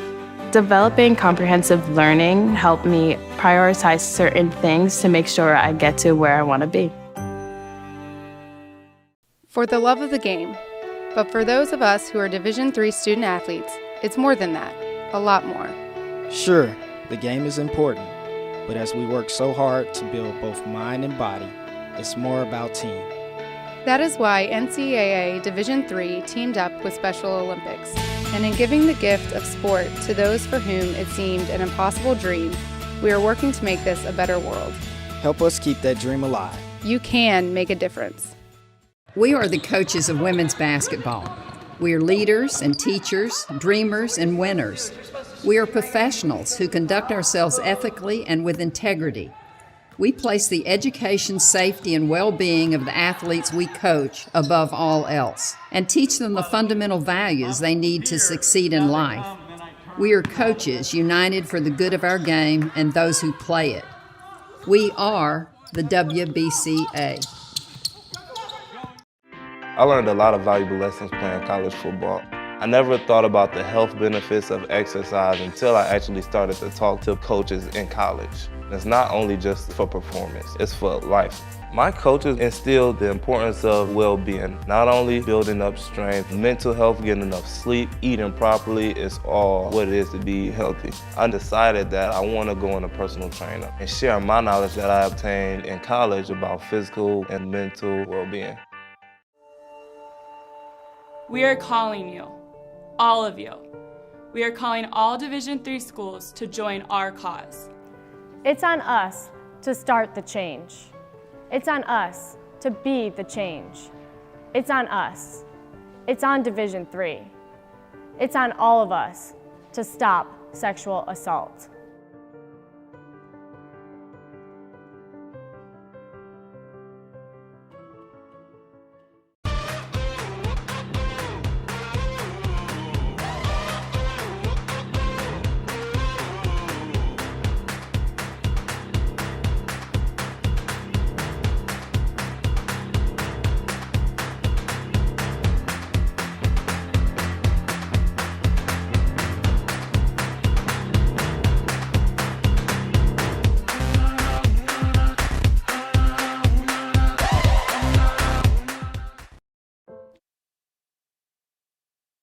Unmute.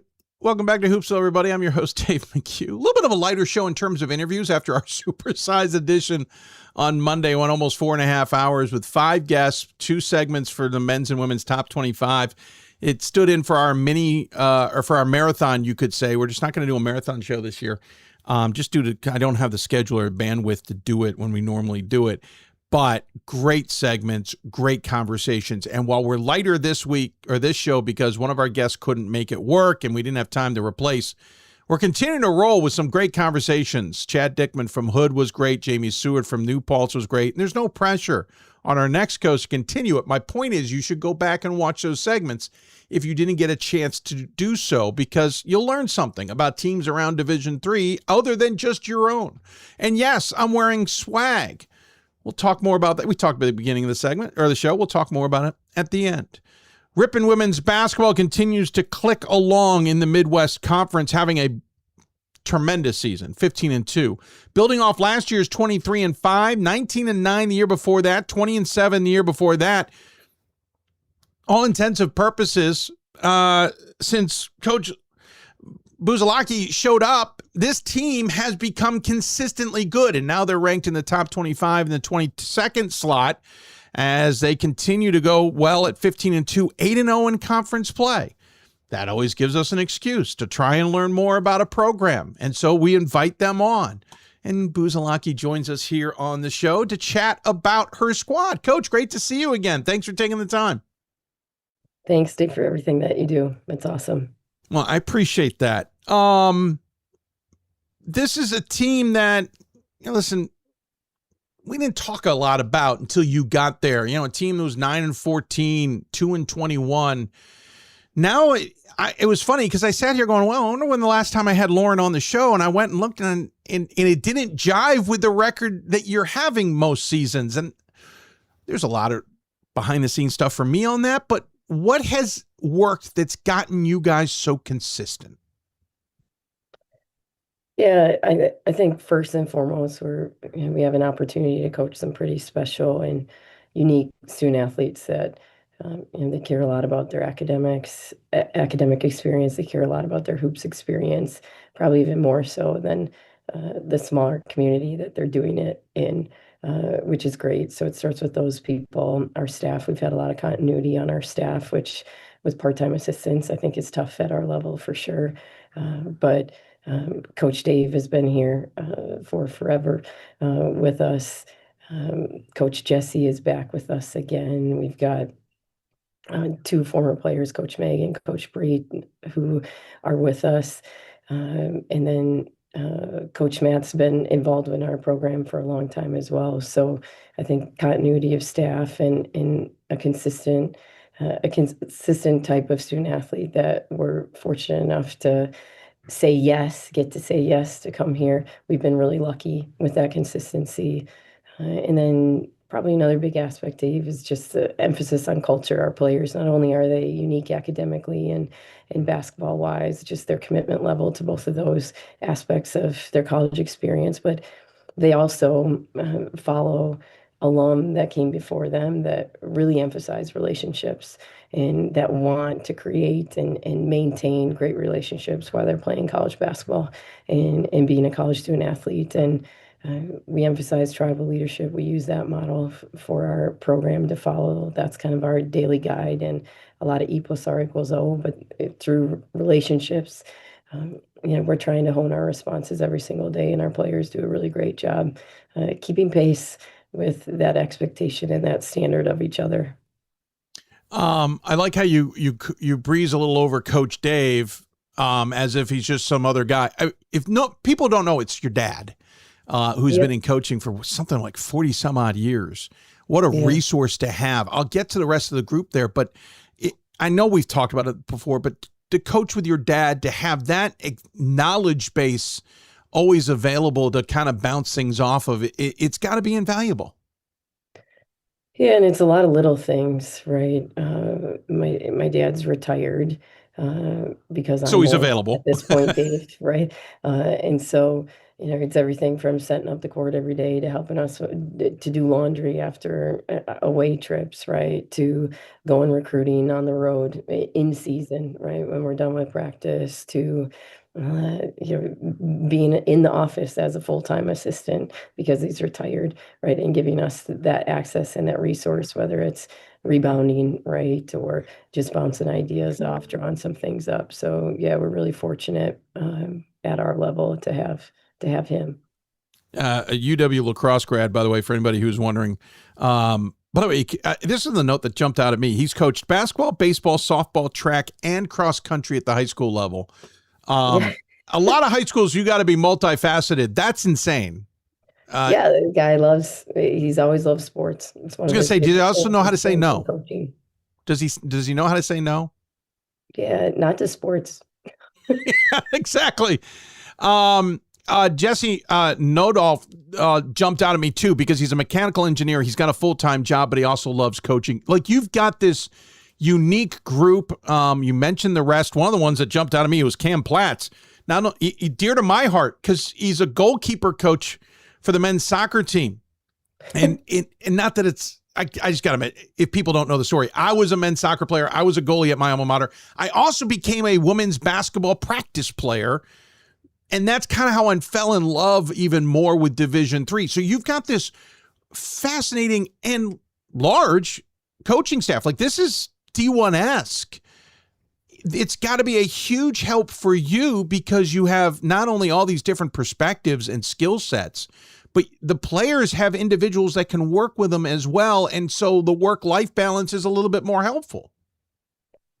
Yeah, I think that's one of the biggest, one of the greatest aspects, I think, of being here with the staff that we have is that our players have resources that they can depend on, and the young adult life can be pretty tumultuous, right? And so they've got a ton of people just within our staff that they can depend on, whether that's with help jump in a car, right? When it's super cold out and the car doesn't start, to even just talking to about family, right? And other things, relationships going on. So we've got our people really care about our program, and that's super important to me.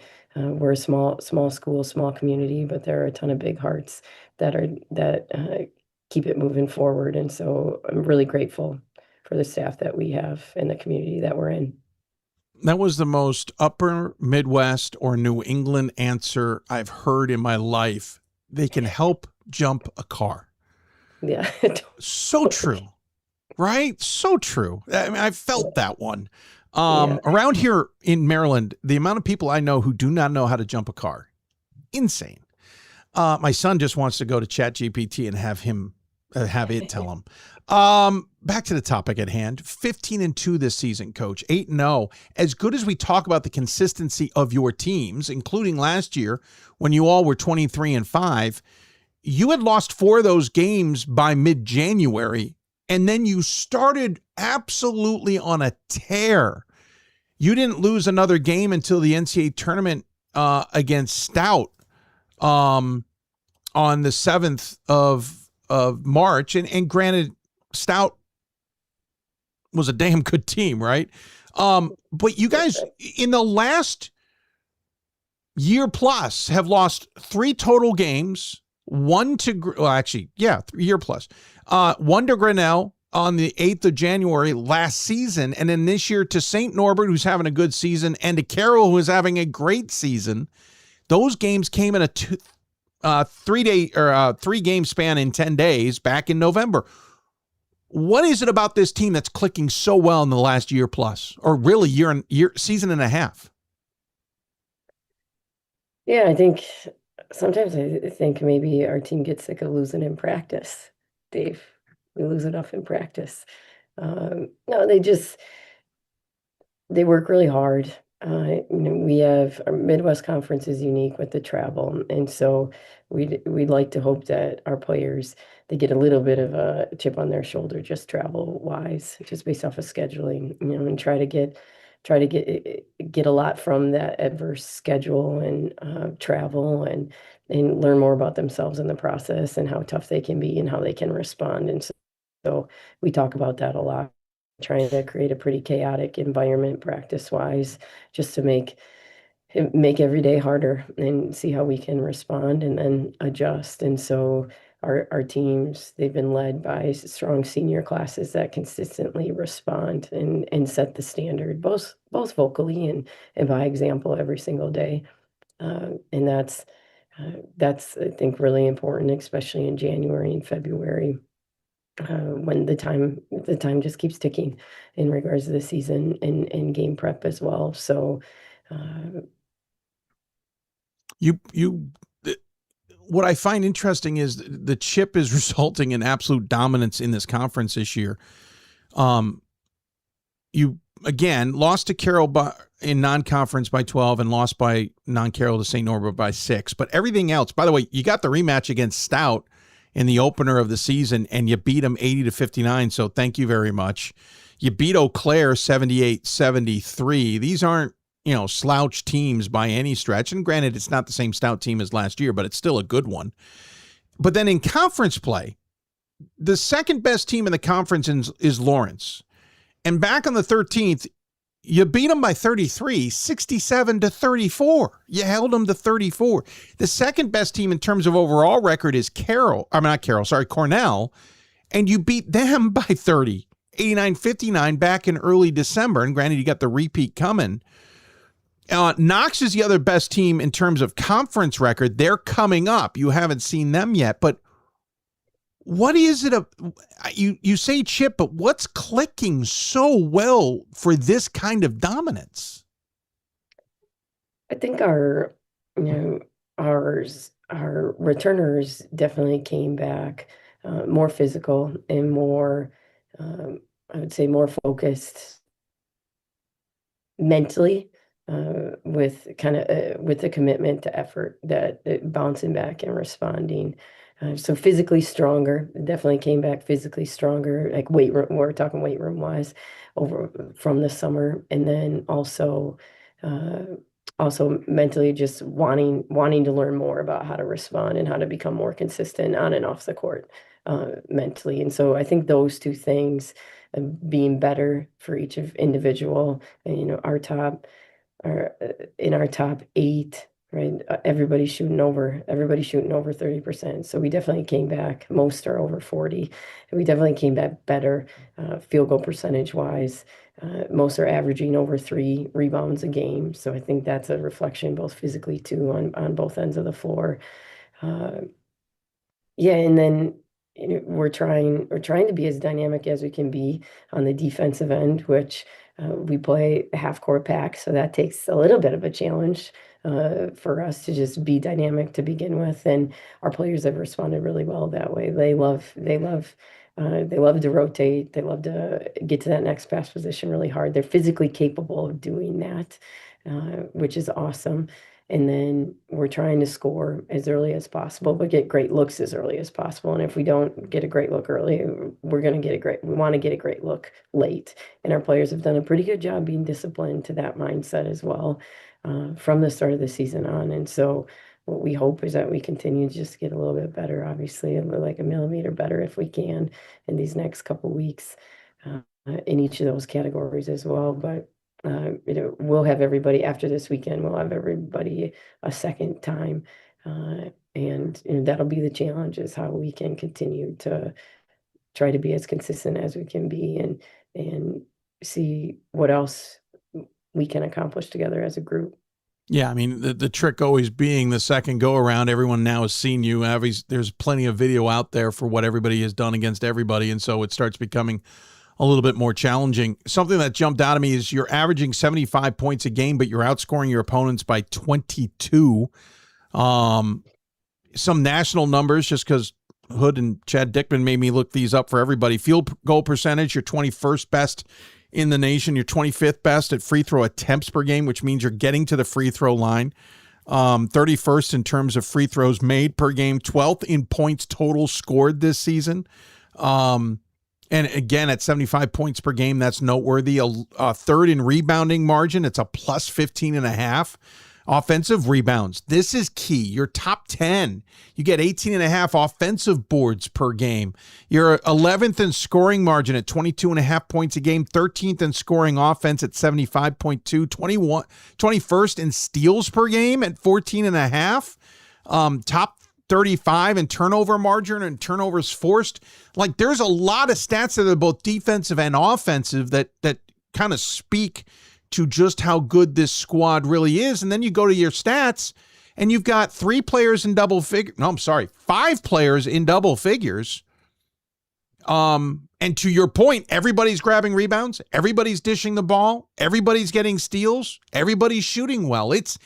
There's obviously a mentality of we're taking the bull by the horns.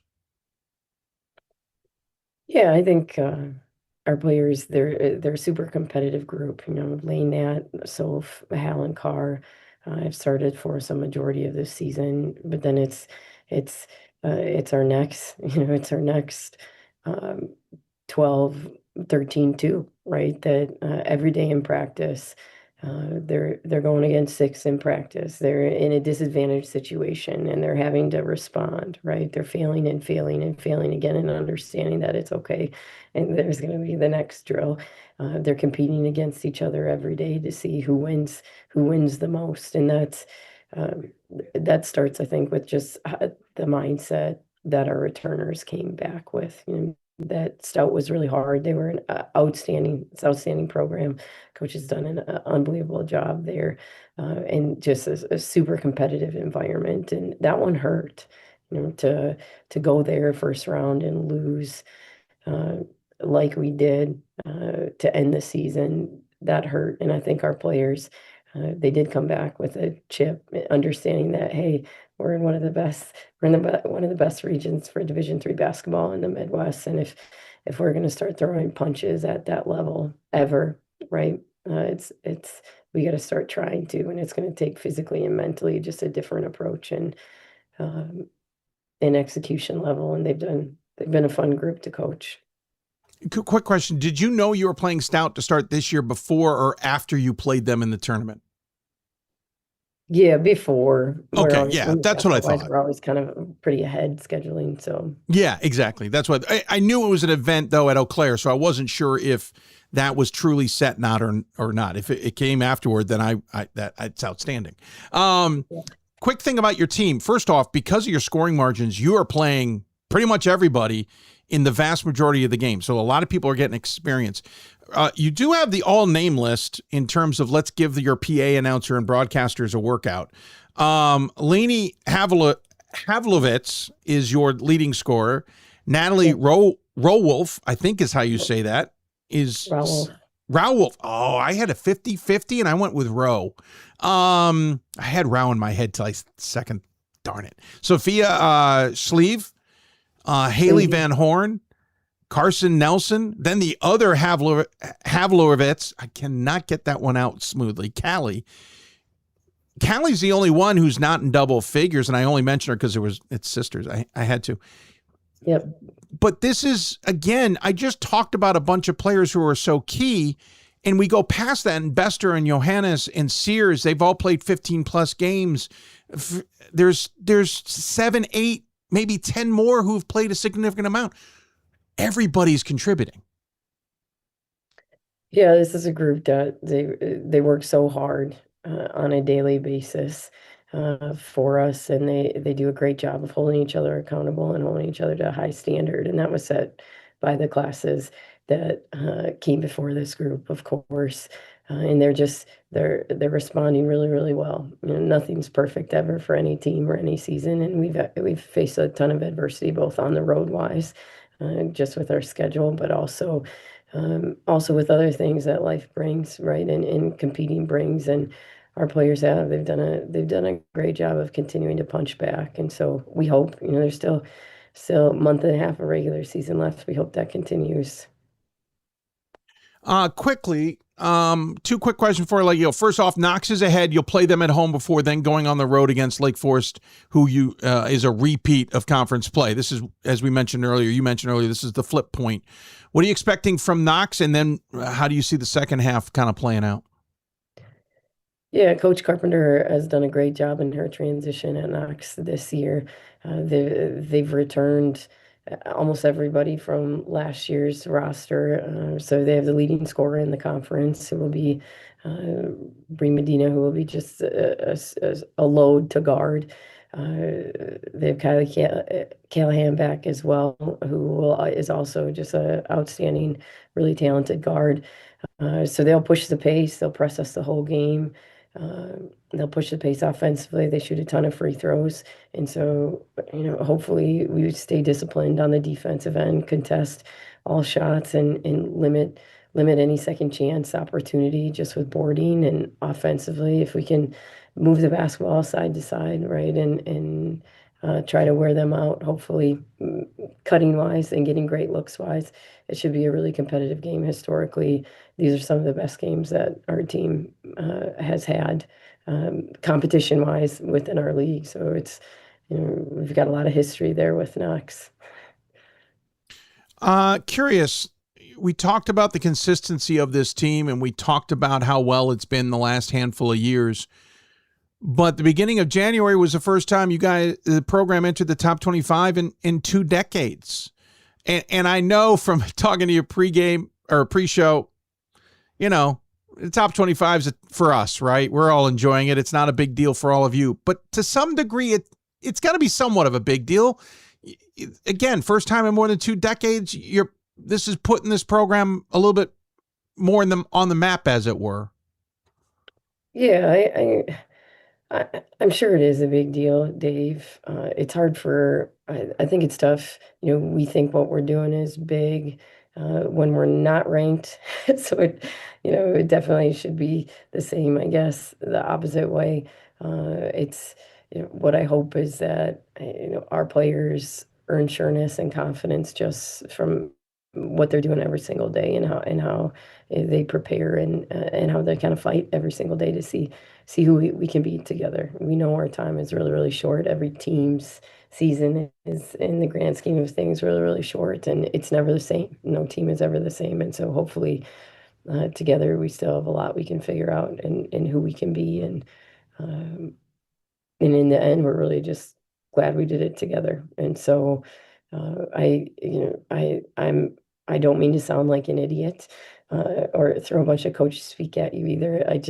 It's even when you go through I don't even know our conference rankings because I just find that stuff really, really, that stuff kind of muds my brain. It's mudded it in the past. And so I try to keep things pretty simple. And, we do the scout for the next game, and we prepare and adjust anything we need to offensively and defensively. We're probably watching more practice film than we're watching anything else to try to make adjustments and get better, just because we have way more practices than games. And so I don't mean to sound like an idiot, Dave, but hopefully it's good for the college, right? Hopefully it's good for everybody that's connected to the program, and it means something to the alum who put in so much time prior to help get us to where we are. And hopefully our players just, have a sense of sureness from every single day that they're working. And hopefully that's what the summer and their off-season time was about too. No, that's all logical. And a lot of coaches have that mentality, because you still got to be insular, right? You still can't let it go to your heads to some degree. Granted, since you got ranked, you beat Monmouth by 36, you beat Illinois College by 30, you beat Lawrence by 33, you beat Grinnell by 37. It certainly is keeping up. And so my last question would be, though, you're dominating so well, how do you keep the edge sharp so that there isn't a letdown that, as you know, as a coach, can snowball? Yeah, I think that's part of, we go against 6 a lot in practice, right? Every drill, we do fail way more. I don't think we're special this way in any means in regards to practice, but our players do fail way more in a practice than we ever succeed. I think that's important, that practice is hard and it's really chaotic, and and we have to do everybody can do that in their own way, and we have our own ways that we do that on the defensive end, playing against, at a disadvantage, guarding more offensive players, like a 3-on-4 drill we'll do every couple days of the week, or offensively going against 6 in a half court or even a full court segment, trying to get 3 stops in a row. That's a big emphasis, and that's the only way to win a drill. And we have drills that are set for specific times, and then we have to move on. And so a lot of days, consecutive days, we're failing and failing again. And I think that's part, hey, we haven't won a string of 6 in a month and a half with our team, and I remind our team about it every time we're going into a string of 6 drill, right? And so I think I think that our players just being great competitors. You have to be a great competitor at the Division III level, just like every other level, but them being great competitors and really caring about seeing what they can do, I think helps that edge as well. And this last month we've lost some really important people at specific times due to injury and some other things, and I think that's given us, hopefully, perspective is really, it's hard to gain, it's super easy to lose. And I think when we've had to be without some of our best people, I think that gives us a great perspective on the time we have left together, and hopefully that perspective gives us an edge too. But it's kind of a long answer. Sorry, Dave. Oh, you don't have to apologize. I find it fascinating. And to your point that practices are hard to have them fail, I think we could hear the same from Gino Auriemma or Pat Summitt when she was around, or Gary Fifield at Maine in his heyday, or Nancy Fay at WashU in her heyday. Like, that's the point, right? You want them to fail so that they can learn, and when they're in that scenario later, succeed. And so it makes sense. And it's fascinating how well your team is succeeding this season at 15-2, 8-0. And as we said, coming up Knox, and then you'll flip the script and go back into the second half of conference play, starting with Lake Forest. Coach, appreciate the perspective and the time. Thank you very much. Look forward to seeing how this all plays out. I know it's far from over, but it's going to be over soon at the same time. As always, we give the coach the final word. Any final thoughts you want to share with those tuned in? Dave, just thanks for everything that you're doing for Division III and all of us. It's a ton of time and a ton of attention and energy, and a big thanks to you and your family, of course, for being okay with you doing that. And we just, from everybody at Ripon and in the Midwest Conference, thank you so much. Well, thank you. I appreciate that. Yeah, it's a love-hate relationship, I think, in the family on the show. Much like coaching, right? You've got 3 kids and a husband who have to understand too. Thank you for your time. Good luck the rest of the way. We'll look forward to catching up with you. Thanks, Dave. Lauren Busalacchi joining us here on the Hoopsville Hotline from Ripon. That is a really good team. Looking to see how they play out the rest of the way. And I have a feeling last year's NCAA tournament is not going to be this year's NCAA tournament. When we come back, heck, they might even be hosting for all we know. I mean, that's how good this team is. When we come back, we'll do some news and notes, wrap up some things, answer your questions. A lot to do with a little bit extra time that we have today. You're listening to Hoopsville, presented by D3Hoops.com from the WBCA studios. A little bit of a news and notes show coming up here next. Coach of the Year, Administrator of the Year, All-America Team, Wade Trophy. The WBCA doesn't just honor coaches, but players, administrators, and much more. The WBCA strives to honor those who have contributed to the advancement of women's basketball. Celebrate the present, honor the past, look to the future.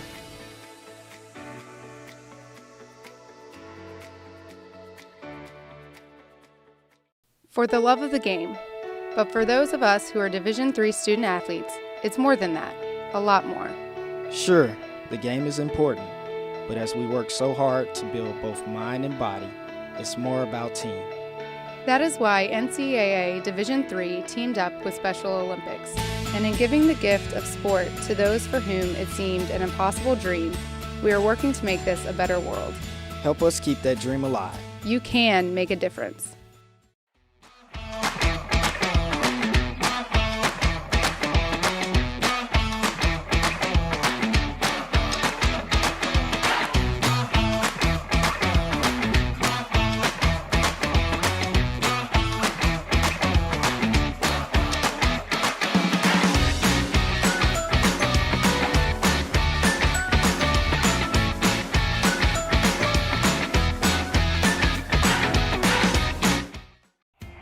Something I discovered in myself is that if I have a goal, then I can accomplish it. It's a well-rounded experience. At a Division III school, you primarily a student athlete, so the school is really shaped around you developing yourself as a complete individual. It helps a lot that you have a family with your team that can guide you.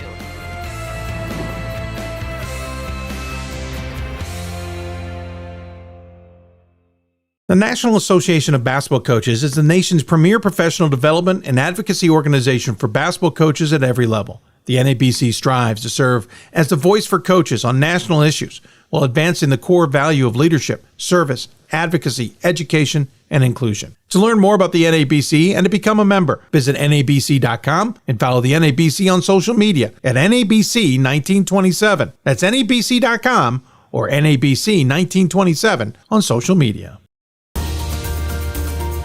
I believe sportsmanship is a mutual admiration and respect for your fellow competitors. We all go through a lot to reach the point where we compete against one another. It's important to realize that. So once we're finally on the field or on the court or on the starting block, we look at each other as fellow human beings and not just competitors. Being able to recognize the hard work that other athletes are putting in creates a more positive and inclusive environment.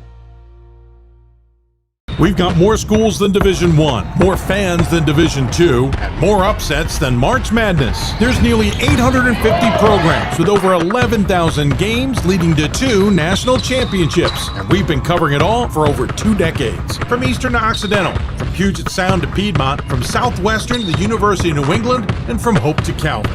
Nobody covers Division III basketball like we do. We're D3Hoops.com at www.d3hoops.com. Welcome back to Hoopsville, everybody. News and notes segment of the show coming up. If you got questions for us, send them our way. You can do it in the live chat of YouTube if you'd like, where Dakota asked us at the start of the show if we're going to talk about Hope Calvin. Well, I'll bring that up. We'll talk about the games coming up this weekend. We'll also cover some other news and notes. Something that I was reminded by just coming in, it reminds me of the Off-Court podcast we're going to start up here. If you go to buymeacoffee.com/hoopsville, you'll have exclusive access to that. One of the guests I think we're going to try and go chase down is Ashley Marble, of the former Southern Maine phenom. She went to my old high school. We were not there at the same time. Her mom was the old principal at my elementary school in Maine, and I did not go there when she was a principal either. But they were trying to figure out how many points Ashley scored. They've at least got her at 1,300, and I swear this is saying in a 2-year span, which I don't think was the case. I don't think that's the case. I forgot how good Ashley Marble really was. First off, she won 2 or 3 state championships at the school in both volleyball and basketball. And you don't win a lot of state championships at this particular high school. And it's not a knock at the high school. You just take the talent that comes along, right? You don't recruit for it. She also got, I guess she's one of maybe 2 players in Maine. I can't believe this is real. So I got to go back and look at the article I read. It might have been that part of Maine. To get D1 scholarship offers and go to a D1 school for the sport of volleyball. Now, she went 1 year to Maine Orono, University of Maine, and decided this wasn't for her. And that's how she ended up at Southern Maine playing basketball. And we all know, if you are a history buff of Division III or been around long enough, just how good she was at the sport of basketball at the Division III level. Though she didn't win a national championship, finished 2nd and 3rd. Of course, that was back during the WashU heyday, which ties me into the fact that coming up this weekend is a big weekend for NYU. 76 straight, and their first game is Friday night against WashU, who has the D3 record of 81 straight. Circle that game. And now the women in the UAA play 2nd on Fridays and 1st on Sunday, so that's a later game than you may be accustomed. But circle that one. That is worth watching. Before I dive into the rest of that stuff, something that I just got tweeted out by the YD, or is it YD3? Is that the term I want to use? I guess so. The NCAA Division III account. We'll go to the screen full here. Here's the tweet. It says, definitely wasn't us, shrug emoji, and then a sleeping face says YD3. I guess there's maybe a theme going around. Here's a picture of one of the Violets players for NYU. Says, hey, it's as if it's a text message. Hey, I saw you in a dream last night. The answer was, were we on a 76-game win streak? The answer, no, wasn't us then. The next one, hats off to Hobart ice hockey. Hey, saw you in a dream last night. Were we going for our fourth natty in a row? No, wasn't us then. Then a wrestling one. Hey, I saw you in a dream last night. Did women's wrestling become a Division III national championship? No, wasn't us then. And then here's the one because of last night. Hey, I saw you in a dream last night. Did I break the D3 career rebounding record? No, wasn't me then. Mary Slicener. Interesting item there. It's a great way of promoting Division III and just showing how great Division III athletics is. That's a cool little one there. 2 women's programs. Again, NYU 76 straight, trying to break the D3 record. Nobody really thinks anyone's going to stop them until at least the NCAA tournament. They could be poised for a 3rd straight national title to do what Wash U did and absolutely blow everybody out of the way, going undefeated in 3 straight seasons. And remember, the last time they lost was to Transylvania in the NCAA tournament. Transylvania went on to win the national title that year. That was the Elite 8, if memory serves, because I don't have it in front of me. What NYU women are doing is truly spectacular. But I have already said, I think the next 3 weekends is going to be the toughest test. Because not only does the national attention getting out there, today an article written in The Athletic, forgive me, I have a couple of things I printed out that I want to read, so I got to get past the first one here. I guess some people printed out some stuff for studying too and forgot to come get it. Didn't realize that was it. Here it is. It's in black and white because our color printer is not working. But, and how NYU women's basketball quietly became Division III's #1 team. No NIL, little attention, just winning. One exception to the headline, which usually the writers do not write, an editor does, and we know an editor at the Athletic, though I don't think he had anything to do with this. It's written by Eden Lace, I think is how you say that name, Laase. How NYU's women's basketball quietly became Division III's #1 team. They're not quietly Division III's #1 team. We all know it. It is loud. It is out there. It is spectacular. Now, if you want to change the title, how NYU women's basketball quietly became NCAA women's basketball's most dominant team, I'll give you that one, because we already argue, and this is why this show exists, the Division III doesn't get enough attention, and all the D1s do. And D1 women's basketball deserves all the attention it gets. Absolutely, hands down. Deserves it. But it didn't quietly become Division III's #1 team. It has been loudly Division III number 1 team for a number of weeks now. No NIL, little attention, just winning. That is certainly, it is worth it to read. I've breezed through it. I know the guys were talking extensively about it on our Slack channel today. I've not read the Slack, but it is an article I'm looking forward to reading. But NYU is just that darn good, and they have a tough set of weeks ahead. So they've got WashU in Chicago this weekend on the road.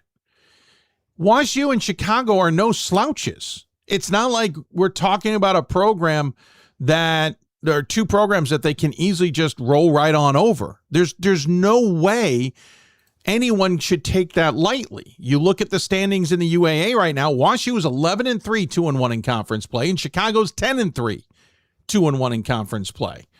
WashU split last weekend with Carnegie Mellon, but their previous loss was Illinois Wesleyan back at the end of November. Chicago won both against Case and Carnegie last weekend, but lost handily to WashU, 68-39 the weekend prior to that. But you got to go back to November 25th to find their previous loss, a handied loss to Carroll. So I don't think this weekend's easy for the Violets. If they get through this weekend unscathed and are sitting at 78 wins, to get to 80, they got to play at home against Case and Carnegie. Okay. Case is 9-5. I'm sorry, 8-6. Carnegie's 9-5. Both are 1-2 in conference play. Here's the trick, though. The third weekend is a repeat with those same 2 teams in Case and Carnegie.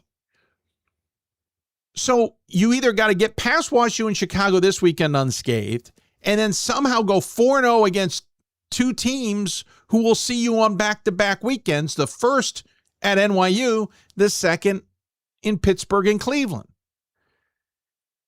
If this comes undone, if the streak ends, anywhere between now and the end of the regular season is a minefield.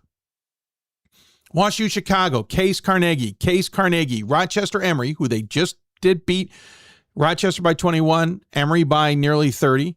Then WashU Chicago at home and Brandeis at home. So it finishes strong. But I think this weekend is the zenith, with the next 2 weekends being the watch out.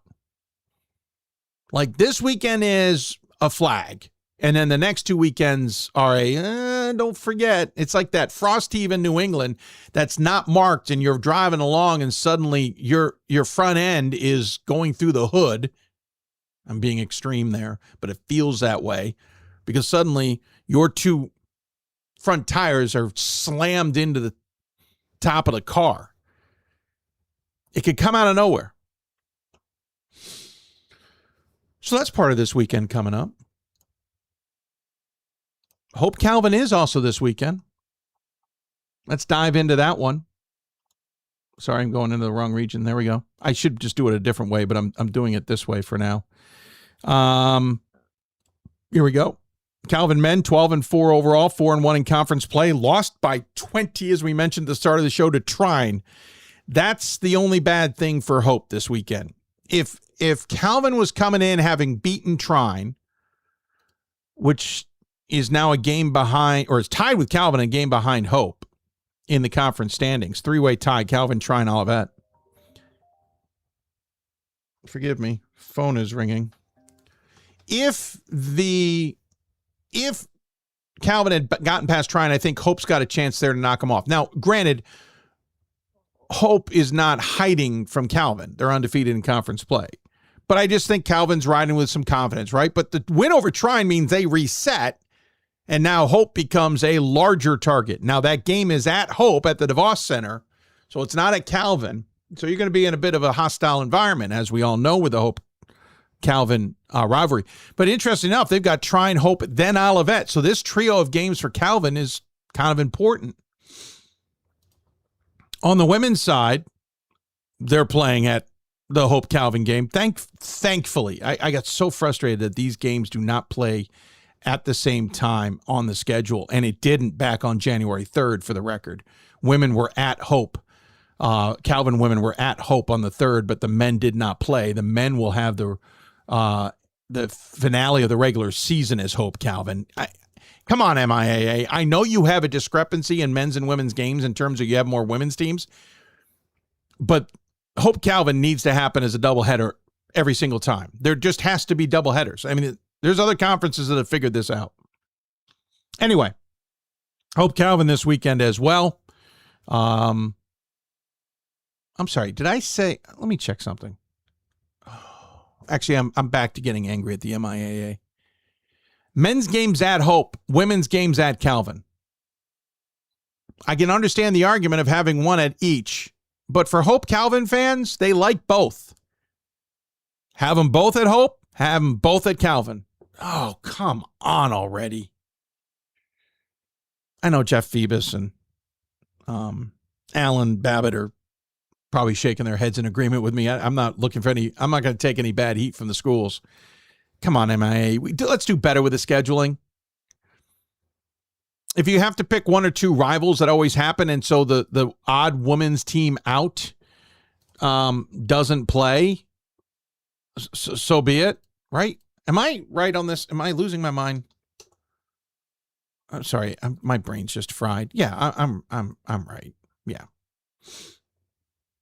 Let's get this figured out. I think St. Mary's can understand if they can't be playing on a particular day when everybody else is. Dakota says it's all about money. What money? Dakota, stop. There's no money in making sure Hope Calvin is a doubleheader each time in men's and women's basketball and at the same location. There's no money in that conversation.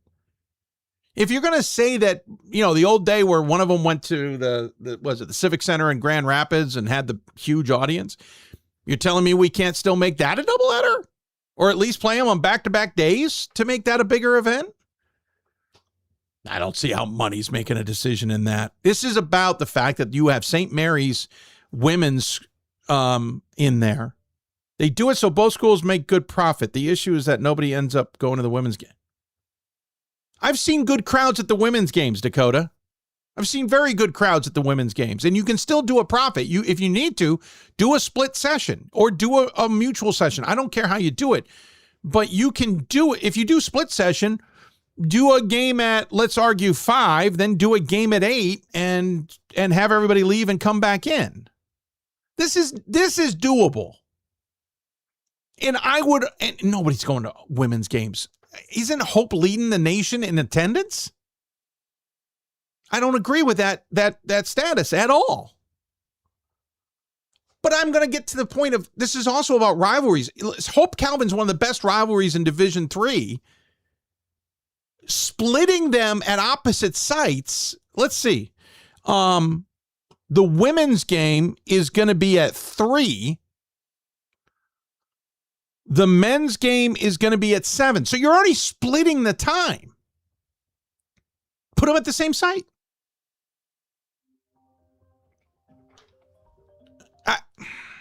Insanity. Absolute insanity. This is stuff that grinds my gears. Appropriate today's show's hang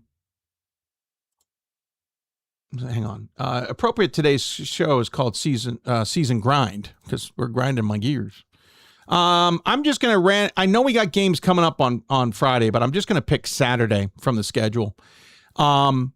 Trinity's at Wesleyan. That's a good game. Mount Union at Ohio Northern after Mount lost. I feel bad for Ohio Northern. And then they're at Marietta. But that's a big game to circle. Let's see how Mount Union responds after the loss to Heidelberg last night. Mary Washington's at Penn State Abingdon. That's not much of a game to think about. Rutgers Newark is at Montclair. Montclair is just rolling along, and if the Raiders beat them, that'd be stunning. I feel bad for Pomona Pitzer because Claremont Mudd Scripps coming in licking their wounds after an overtime loss to Redlands. Claremont Mudd Scripps, that's on Saturday. Tufts is at Conn College. Occidental at Redlands. If you want to find an upset that could happen, circle that one. Occidental's won in overtime against Whittier and Chapman in the last 2 games. They're going to take on Redlands, who they saw in Vegas for the first time this season. And Redlands coming off an emotional win over CMS. If you want to call a trap game, there's your trap. Occidental at Redlands. Gustavus is at Augsburg. That's a really good game. Augsburg is 13-4 this season. Gustavus is ranked. Illinois Wesleyan at Carroll. Again, this is men's basketball. Carroll's not having a great season, but IWU is, I still think, struggles with consistency. We mentioned the Calvin Hope game. Stout's at Oshkosh. Stout has pulled off some upsets this season. Oshkosh has got to keep an eye out there. Stout is no slouch. Eastern at Hood. We talked to Dickman earlier today at Hood. Platteville at River Falls. Stevens Point at La Crosse. Albright at York. That's just in the top 25. There's a bunch of other good games on the women's side. Again, I'm just picking Saturday, so the UAA is not going to get mentioned here. Oshkosh at Stout, that's another good game. Smith at Salve. Considering Smith just lost to Tufts, Salve Regina is got a buzzsaw coming in. That is a refocused Smith team. And Salve Regina, since we saw them in Vegas, has gone 4-5. Now in Vegas, hold on.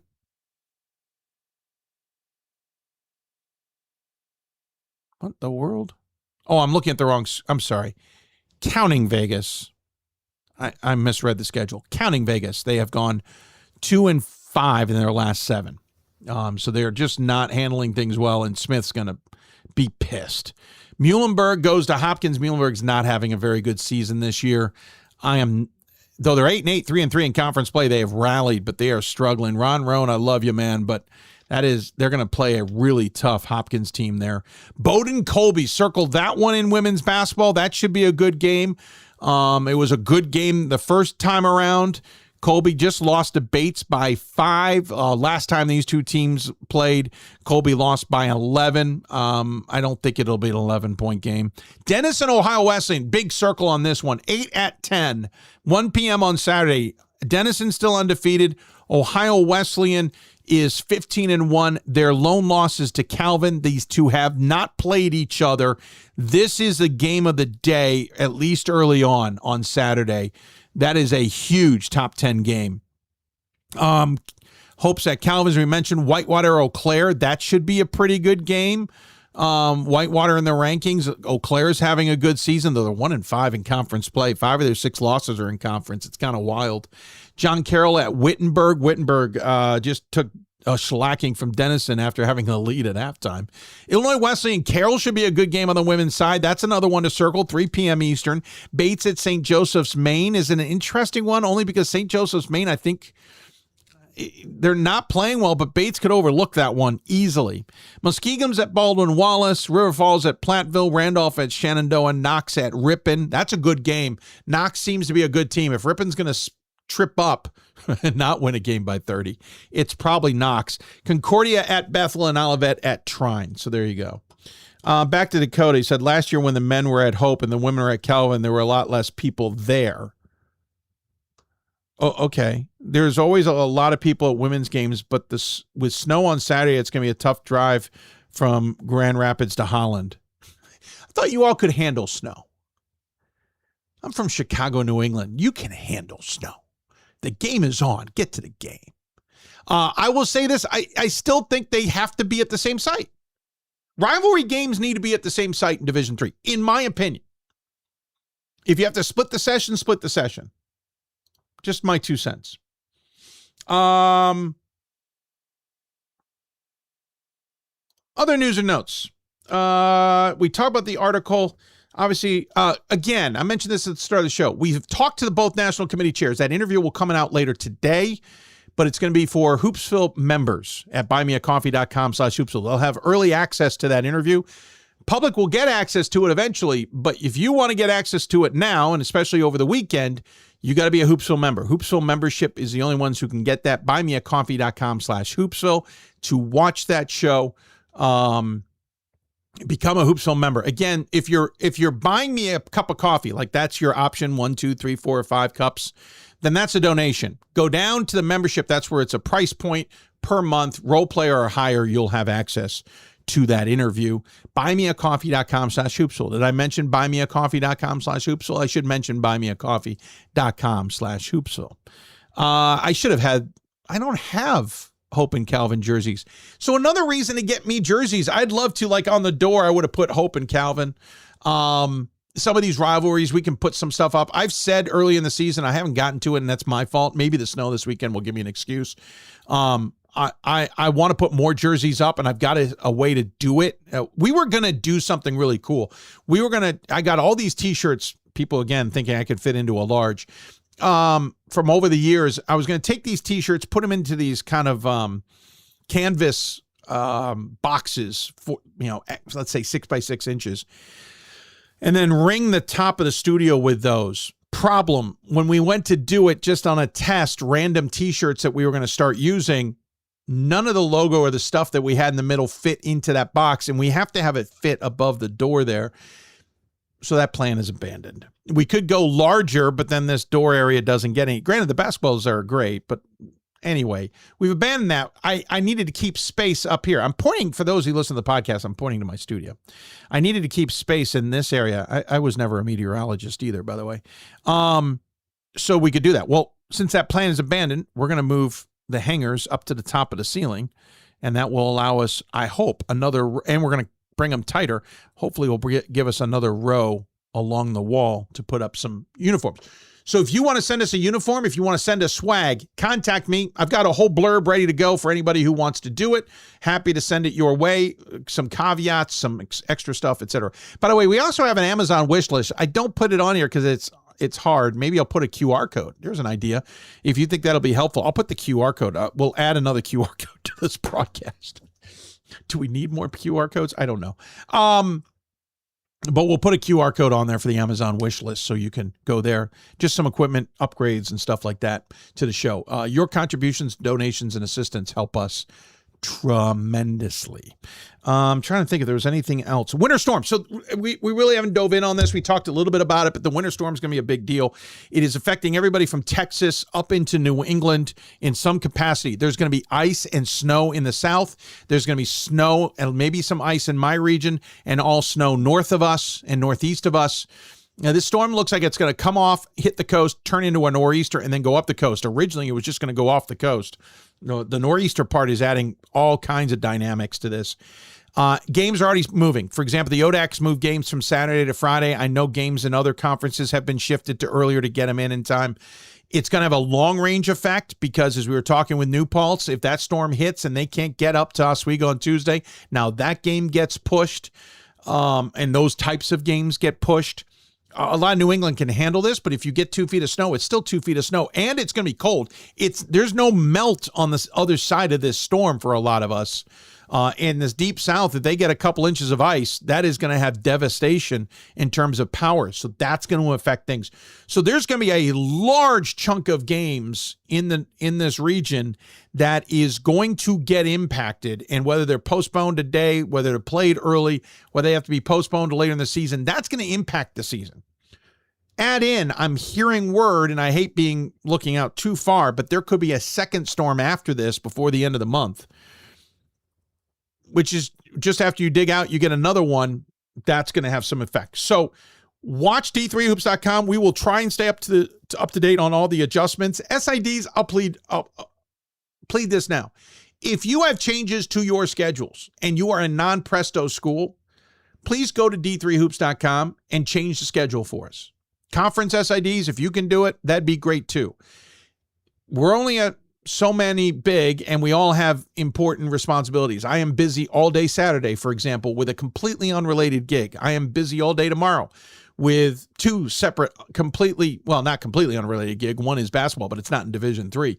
So I'm going to be out of pocket for a lot of this stuff. And then we have plans Saturday night with friends. So I'm out of pocket for that. So that leaves the other guys to try and do some updating. So if you can go out there and please change the schedules for us, it'll help us. But go to D3Hoops.com. We'll do our best to keep up with those updates. And by the way, SIDs, doesn't hurt to add stories to the site. You get a little extra attention and clickbacks to your websites as well. So that wraps it up. I think we're done. Oh, 2 cents. I didn't get my 2 cents in. We'll get my 2 cents in. I'll try and be tight with this. I'm done with fan behavior. I'm also done with some teams' behaviors, just for the record. I am absolutely done with it. And I know as I get older, this starts to sound a little bit different, but I am absolutely done with the constant yelling at officials because you don't like calls. I'm absolutely done with the attitude that you can just be a jerk to anybody. It's embarrassing. So recently, I have seen coaches and teams on the bench and their fans screaming at officials because they didn't get a call minutes into a game. Like, we haven't even had enough time to establish how the refs are going to call the game for you to be complaining about calls. If you're complaining about a foul that consistently through the game the refs aren't going to be calling or don't see as a foul, then why were you arguing it in the opening minute of the game? Now, if we're in the midway through the second half, or, start of the fourth quarter in women's basketball, and something takes place that all game long has been a foul or all game long hasn't been a foul, and it changes, I think you have an argument. But let's tone down the absolute insanity. And this has been a theme on this show for a while, because what happens is it then manifests itself on the fans, and the fans suddenly think they can do it too, more than some fans already do in the first place. I'll call it out. Ohio Northern fans at the D3Hoops.com Classic in Vegas this year, embarrassing. You were embarrassing. Our worst fans prior to that were from a Wisconsin school. You guys made them look tame. You were yelling at officials about everything. Some of you were yelling about carries that were not carries. You yelled every time the person had their hand on the ball that it was a carry, just to be annoying. How is that helping anybody? How are you cheering on your team? How are you being supportive of your team if all you're doing is being a negative pain in the fill in the blank? Maybe you should learn the rules. That's the first thing. Maybe you should see how officials are calling the game. That's another thing. And maybe you should be a little bit respectful. We have a major shortage in officiating, especially in women's basketball. And part of the reason is fan behavior at the lower levels and now into college and the pros. Just because you have a ticket to go to the game doesn't mean you can do whatever the heck you want as a fan. You have to behave yourself. Treat the officials with respect. If you want your team treated with respect, you should be treating the opponent and the officials with respect. Insane amount of complaints about things that were not fouls. I am at more games where I hear complaints about things that are absolutely not infractions or fouls. It's mind-numbing to me. Stop. You are wasting so much energy being negative. Spend more energy being positive. Be positive about your team. Be positive about your opponent, believe it or not. If they're playing a good game, congratulate them. But if your team is playing well, celebrate that. And stop with the negativity all the damn time. Officials don't need to hear it, and officials are quitting because they don't want to deal with it anymore. I wish officials were more, I'm not sure the right word, more aggressive in kicking fans out. I really do. I really, really do. Because then there's paper trail for that. I saw a fan, by the way, kicked out at a middle school game. I did not see, I heard. And they were filling out paperwork with the police later because their feelings were hurt that they got kicked out of the game. Well, from all accounts, their behavior was atrocious. So the ref kicked them out. Good on the ref. But if you're going to fill out paperwork because you can't handle the fact that your negativity was called out, you've got a problem. This Ohio Northern behavior then manifests itself in one of the worst displays I've ever seen in this event. After every game, for the most part, we will interview a coach and or player with one of the teams because we do interviews with players and coaches from every team. And we have to schedule them. We have to get them done no matter the results of a game. It's irrelevant. And those teams disappear quickly because they don't shower and change after the game in the training, or I'm sorry, the mobile units that are there at the arena. They go back to their hotel rooms. And so we got to grab them when we can.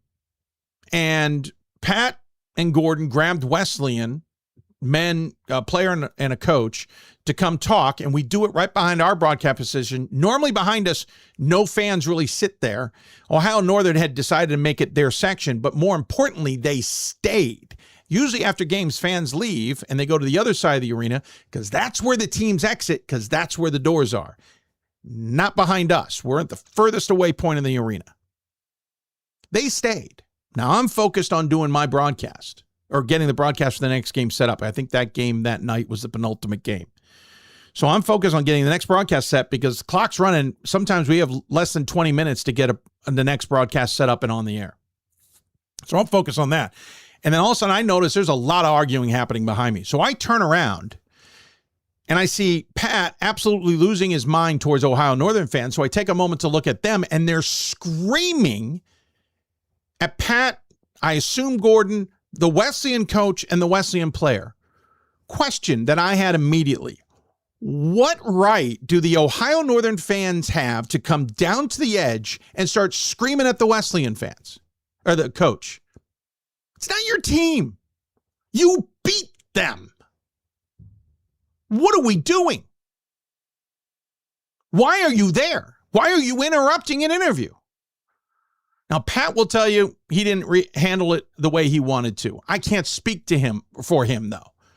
I decided to get involved, and I spoke up, and I said, leave. Get out. Because you don't have any right to be there. And the excuse that you're waiting for your team, here's the irony of that. One of the security guards for the arena allowed a handful of those fans who were being obnoxious to come down to our level courtside and sit and wait for the team.